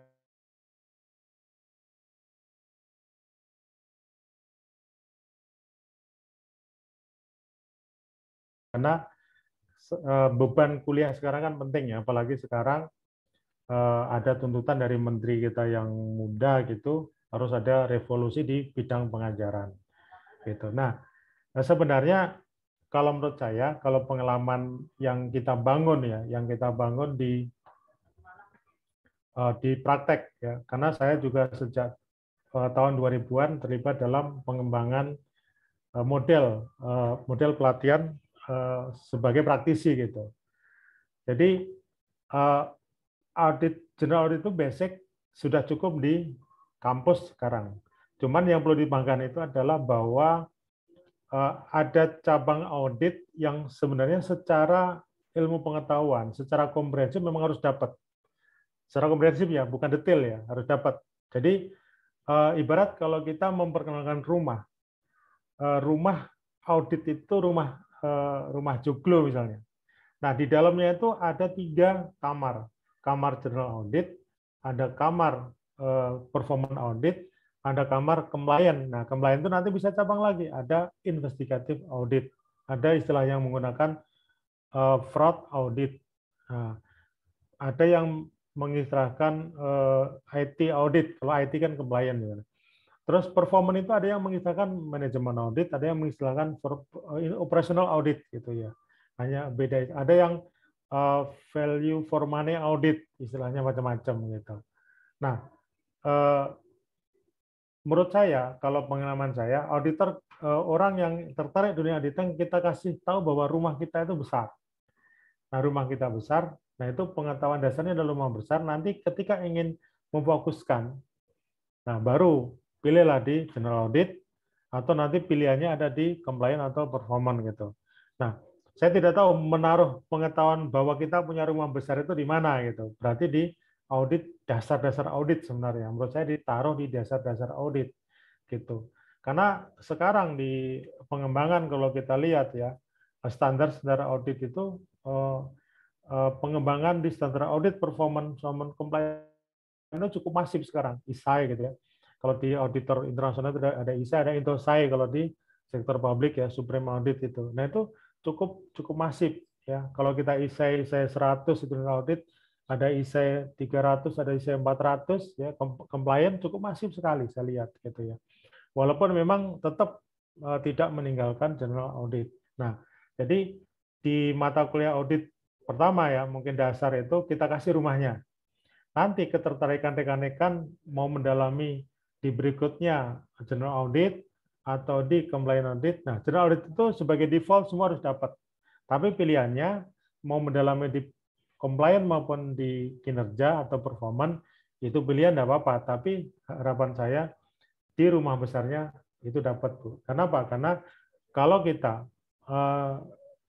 pernah menyusun satu modul pembelajaran ya, untuk performance audit itu sendiri tidak selesai 1 semester, gitu. Tidak selesai 1 semester, 12 kali pertemuan itu tidak selesai, ya tidak selesai. Kami mengajar itu biasanya 2 minggu, 2 minggu itu 10 hari, 1 hari itu 9 JP, karena jam 8 sampai jam 5 berarti 90 JP, Bu. Bayangkan, Bu. Itu baru paham betul secara komprehensif, bahkan sampai dari tahap awal sampai menyusun laporan ya. Itu tidak selesai kalau hanya 12 kali pertemuan kali 1 pertemuan 3 JP nggak cukup. Berarti harus 3 semester gitu kalau satu pertemuan 3 JP kali 12 itu tidak cukup. Nah, itu bisa menjadi pilihan ya. Tinggal di nanti pengembangannya dari sisi mana. Kalau saya menyarankan, Bu, di kuliah awalnya kita kenalkan bahwa rumah audit itu tidak hanya general audit, tapi nanti Anda belajar rumah besar, tapi kamar tengahnya itu juga harus dipelajari secara detail. Nanti kamar samping kiri, samping kanan, silakan menjadi pilihan. Nah, mungkin juga ketika kita belajar, mungkin saya tidak tahu ya, menempatkan soft skill-nya, Bu, terutama. Soft skill secara auditor itu 3 utama tadi saya sebutkan, information seeking, analytical thinking, dan presentation. Nah, ini sangat lemah terus terang ketika kami mengakses ya, profiling ketika ada fresh graduate, orang lulus secara tes kompetensi teknis lewat CAT ya, computerized assisted lulus, tapi ketika masuk dalam profiling sebagai ini auditor atau bukan, itu cukup berat. Makanya kadang-kadang kami di dunia praktisi, ketika dia sudah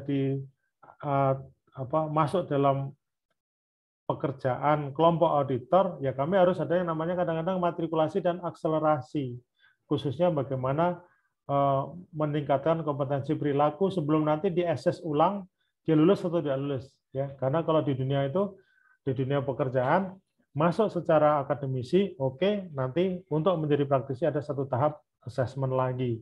Nah, kebanyakan teman-teman itu belum siap di soft skill. Nah, ini perlu juga kita perkenalkan. Contohnya dalam praktek. Dalam praktek, misalnya gini, mahasiswa ketika suruh presentasi hasil pekerjaannya, mungkin perlu juga dinilai cara presentasinya. Kita kasih tahu cara, karena itu penting. Menyampaikan informasi itu bagus menjadi tidak menarik karena caranya. Sederhana, orang menjadi tertarik karena cara menyampaikannya. Dan juga bagaimana mengolah, berarti apa? Analytical-nya. Dan bagaimana dia memperoleh sumber-sumber informasi yang berapa? Information thinking. Itu sebenarnya bisa kita latih di kampus dengan cara ketika presentasi nanti sampaikan, you presentasi, saya tidak hanya menilai dari sisi apa yang you presentasikan, substansinya, tapi bagaimana you mempresentasikan itu juga ada 10% misalnya. Terus materi yang Anda kemas itu juga cara Anda analisis, saya kasih nilai juga. Nah, itu memaksa mahasiswa juga untuk memperhatikan soft skill-nya. Minimal sudah tiga, nanti bisa tinggal kalau dunia nyata nanti tinggal ditambah yang lain, misalnya team building, interpersonal relationship, itu kan nanti. Tapi paling tidak dalam menilai kita, biasanya kan tugas akhir selalu ada presentasi, Bu ya. Nah, itu mungkin dikasih nilai supaya mahasiswa ya mempersiapkan, presentasi tidak selengean, tidak asal, materinya juga dikemas sebagian lebih bagus, lebih informatif. Nah, itu sekaligus saya pikir kita memperkuat kemampuan teknis juga sebagian dari soft kompetensinya, kompetensi soft skill-nya juga bisa kita penuhi. Itu Bu Ratna yang mungkin bisa memberikan tambahan insight gitu. Terima kasih, Bu Ratna. Ya, terima kasih banyak Pak atas jawabannya.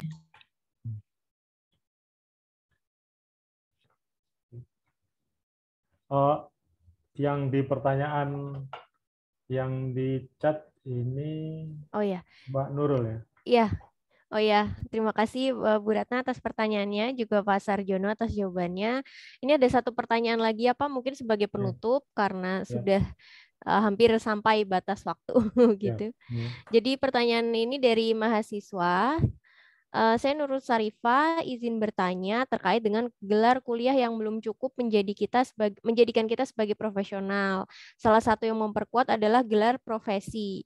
Mungkin dari Bapak yang sudah berpengalaman untuk mendapatkan gelar profesi, kami para mahasiswa ingin mengetahui tips atau sharingnya terkait ketika Bapak mendapatkan gelar profesi tersebut. Seperti itu. Nah, mungkin Bapak Sarjono bisa membagikan tipsnya. Terima kasih, Pak. Oke, terima kasih Mbak Nurul Sarifah atas pertanyaannya. Jadi, gini, gelar profesi itu sebenarnya berkaitan dengan passion. Passion, yang pertama passion. Kenapa harus passion? Karena nanti gelar itu harus kita maintain. Gelar profesi itu kalau tidak kita maintain 2 tahun hilang. Jadi pertama harus passion dulu. Kenapa hilang? Karena ketika kita tidak memenuhi JP pengembangan profesi berkelanjutan, 2 tahun nanti dicabut otomatis oleh pemberinya.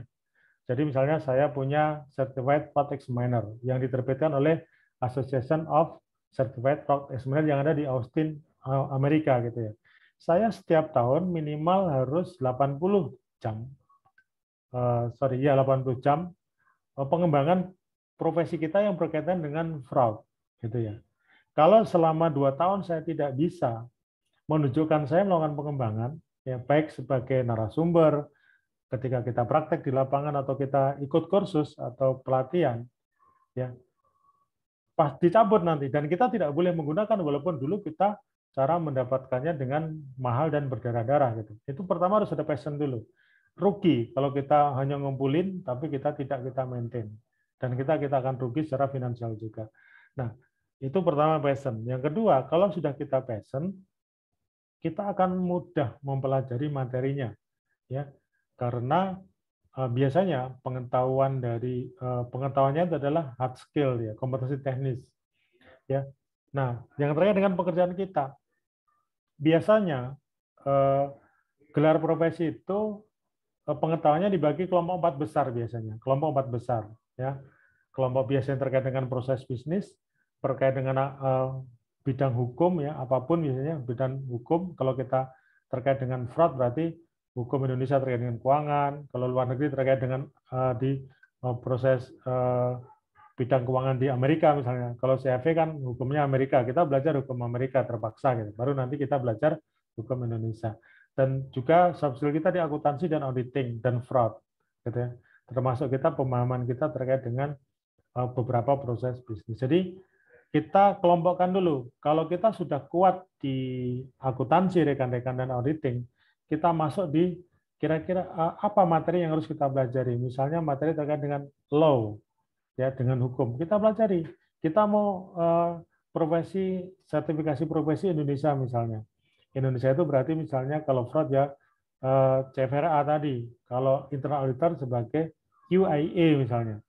QIA itu berarti Qualified Internal Auditor. Kalau yang lokal berarti apa? Kita perkuat di misalnya sudah kuat di pengetahuan satu audit akuntansi. Nah, tinggal kita refresh. Refreshnya apa? Apa isu-isu baru terkait dengan audit misalnya. Nah, itu kita refresh. Tapi basicnya kan ada punya. Tinggal kita tambah pemahaman kita terkait dengan hukum yang berlaku di Indonesia terkait dengan bisnis yang atau terkait dengan profesi kita, ya. Nah, itu kita cara pertama harus punya passion, kedua, nah belajarnya kita tidak bisa instan sistem kumpul semalam, gitu, karena materinya cukup banyak.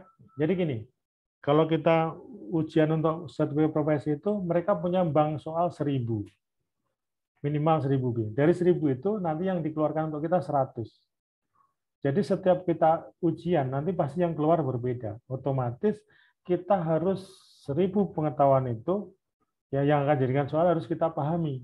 Caranya kita belajar, biasanya kita diberi waktu, kita harus mengalokasikan waktu 3 sampai 6 bulan untuk sampai bisa lulus gitu ya. Karena cukup besar, cukup banyak pengetahuannya gitu. Jadi kalau pengalaman kami setiap hari kami harus membaca materi, mempelajari materi setiap hari. Ya. Konsistensi, kadang-kadang kita tidak konsisten. Kita belajar mengalokasikan waktu seminggu untuk belajar. Iya, setelah itu kita sakit. Ya buat apa gitu kan? Tapi kalau kita jadwalkan 1 hari minimal 1 jam kita pelajari materi untuk ujian sertifikasi. Ya, jadi kita harus alokasikan waktu secara bertahap, bukan sistem kebut semalam. Ya kalau kita ingatannya kuat boleh, tapi biasanya kita lelah nanti. Ketika sudah lelah, dan ujian kan computerized ya, computerized assisted test itu jadi nilainya langsung keluar gitu. Langsung keluar. Nanti kita kasih 100 soal berapa? Minimal harus 80 benar. 80% benar gitu. Nah, kalau kurang 1 ya sudah tidak lulus, ngulang lagi semua. Ketika kita ngulang soalnya bisa berubah karena ada 1000 bank data gitu. Nah, itu berarti apa? Kita harus punya waktu alokasi yang cukup dan harus kita lakukan sedikit-sedikit, tidak boleh kita sistem kebut semalam. Dan kenapa? Kita nanti kelelahan malah tidak bisa berpikir, kita tidak bisa menjawab dan blank semua. Jadi pertama adalah passion, karena itu berkelanjutan tadi. Yang kedua, kita harus menjadwalkan jauh-jauh hari. Yang ketiga, kita konsisten. 1 hari 1 jam minimal misalnya untuk mempelajari. Insya Allah kita bisa memperoleh itu gitu ya. Ya, tiga tips sederhana itu yang kami lakukan ya untuk memperoleh beberapa gelar profesi. Saya kira itu, Bu Safira. Ya, terima kasih Bapak Sarjono atas jawabannya, juga kepada Mbak Nurul Sarifah untuk pertanyaannya. Karena kita sudah sampai di penghujung acara, mungkin setelah ini kita tutup ya. Mungkin untuk Bapak Sarjono ada agenda lain seperti itu.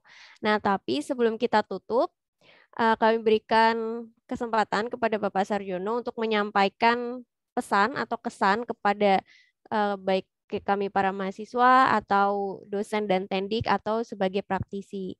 Nah, kepada Bapak Sarjono kami persilakan.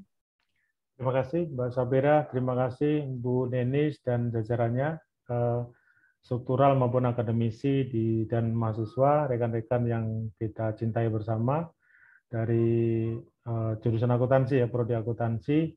Fakultas Ekonomi Bisnis UNY Yogyakarta. Pertama, saya terima kasih diberi kesempatan untuk sharing pengalaman kami sebagai praktisi di bidang audit maupun akuntansi khususnya sektor publik. Yang kedua, tugas kita masih cukup banyak di Indonesia ini dalam mengawal tata kelola baik di perusahaan maupun di pemerintahan, baik di sektor publik maupun swasta. Dan yakinlah bahwa profesi akuntansi belum akan berakhir, ya, karena perkembangan cabangnya menjadi cukup luas, ya. Dan sekarang ini cabang-cabang baru muncul, gitu ya, baik yang spesifik sekalipun maupun yang di sektor lain membutuhkan profesi akuntansi dan audit, ya. Hanya saja untuk menuju ke sana kita harus maintain hard skill dan soft skill sekalian. Nah, peluang di dunia pendidikan adalah bagaimana mengkombinasikan di pengajaran kita, ya, yang mungkin dulu pada saat saya terima kita fokus di hard skill, sekarang kita memberikan pengajaran hard skill tapi juga mahasiswa mendapatkan soft skill-nya walaupun tidak semuanya. Ya, saya kira itu penting kita meramu kurikulum sehingga kita ikut menyiapkan mereka setengah siap di dunia kerja, terutama di soft skill-nya. Itu mungkin harapan kami dari dunia akademisi, gitu ya, menambahkan bagian dari soft skill, bagian dari pengajaran, terutama dalam praktek tadi saya sampaikan kepada Bu Ratna. Itu mungkin yang dapat saya sampaikan, dan saya juga secara pribadi, kalau ada kekilapan, ketidaknyamanan Bu sekalian selama saya menyampaikan sharing, saya mohon dimaafkan, ya. Ya, kita juga masih belajar, saya juga statusnya sekarang masih mahasiswa, dan sekali lagi saya mengucapkan terima kasih telah diberi kesempatan untuk sharing kepada jajaran dari Prodi Akuntansi Universitas Negeri Yogyakarta. Kurang lebihnya mohon maaf, kalau ada ilmunya monggo menjadi tambahan pengetahuan, insight untuk kita semua. Assalamualaikum warahmatullahi wabarakatuh. Selamat pagi, salam sejahtera, dan damai selalu di hati. Terima kasih, Mbak Safira. Waalaikumsalam warahmatullahi wabarakatuh. Terima kasih kepada Bapak Sarjono, kami sampaikan. Saya mewakili jajaran struktural dan Bapak Ibu dosen juga mahasiswa, mewakili kepada Bapak Sarjono untuk mengucapkan terima kasih atas ilmu yang telah dibagikan, dan kami mohon maaf apabila ada kekurangan selama acara berlangsung. Nah, sebelum kita menutup acara pada pagi hari ini, marilah kita membaca hamdalah bersama-sama. Alhamdulillahirrahmanirrahim. Alhamdulillah.